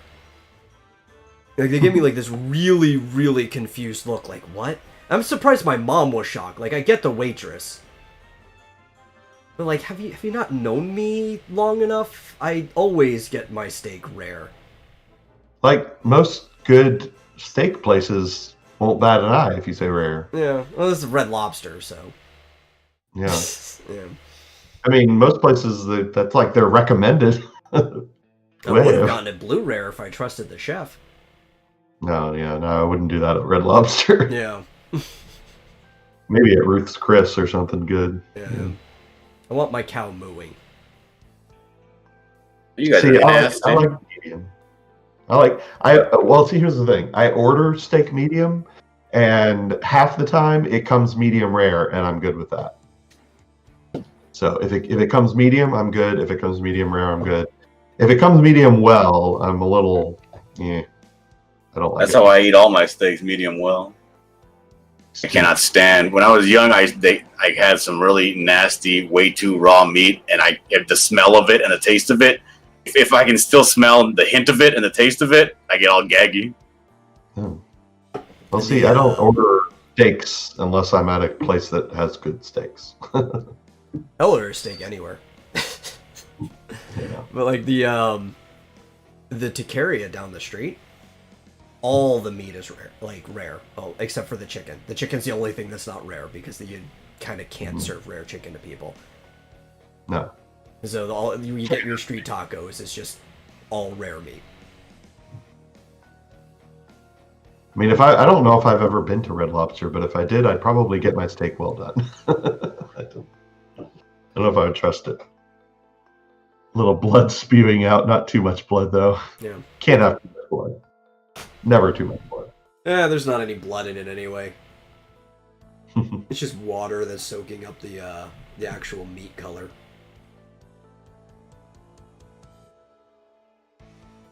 Yeah. Yeah, I almost feel bad for people who've only ever had like well done or medium well steaks, because I'm like, can you just try it? Try it medium, you know? Oh, that was me up until I was like 10-ish. And it's because my mom was always the one cooking the steaks, and she just burns everything. And even when my dad cooked it, he would make it well done because that's the way my mom wanted it. And then one day, one of our neighbors came over, and he was cooking, and he didn't even ask people how they wanted it. My mom was throwing a fit because they weren't cooked enough.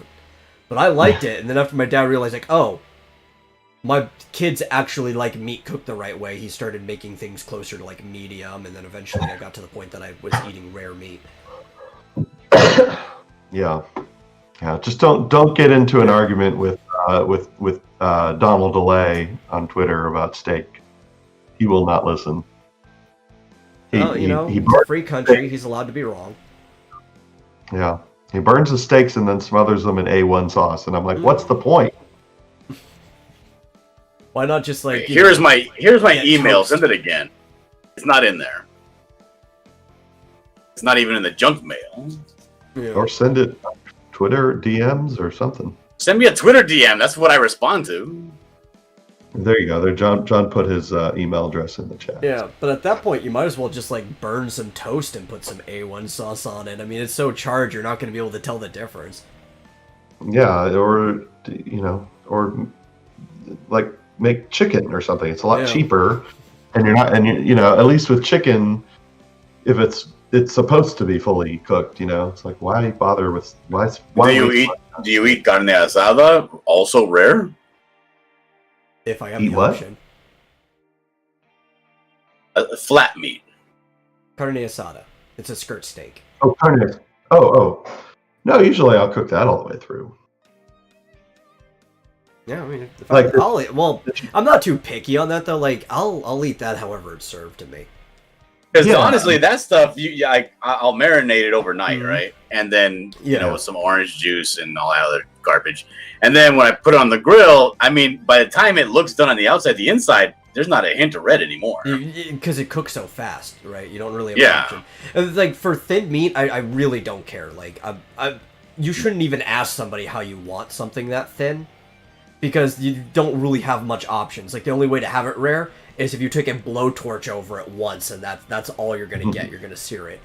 So like, I really don't care. It's once you start getting to thicker meats, it's like, I want it red inside. It's like these people, they got a bunch of hard and fast opinions, and everybody got this mountain they're gonna die on about steaks or about making your own mayonnaise or whatever. I mean, they only got so many hours in the day. You got to pick your battles. Yeah. I mean, am I really gonna go around looking for choice cut hickory charcoal to start my barbecue? No, I'm gonna put the damn gas on and cook my food. Yeah. Well, like brisket, you could have fully, cooked all the way through. It's perfectly good. In fact, you want to cook it a long time because that makes it more tender. Yeah, just like me. Cook it at like a very low temperature. Like, you want to smoke brisket. Maybe all day. Sometimes some of the good ones, I've seen people take 2 days to smoke it. Yeah. And then if you talk to anybody who does this stuff like serious, they're like, well, there's only one way to do it. It's like, no, shut up. So stupid. There's your favorite way to do it.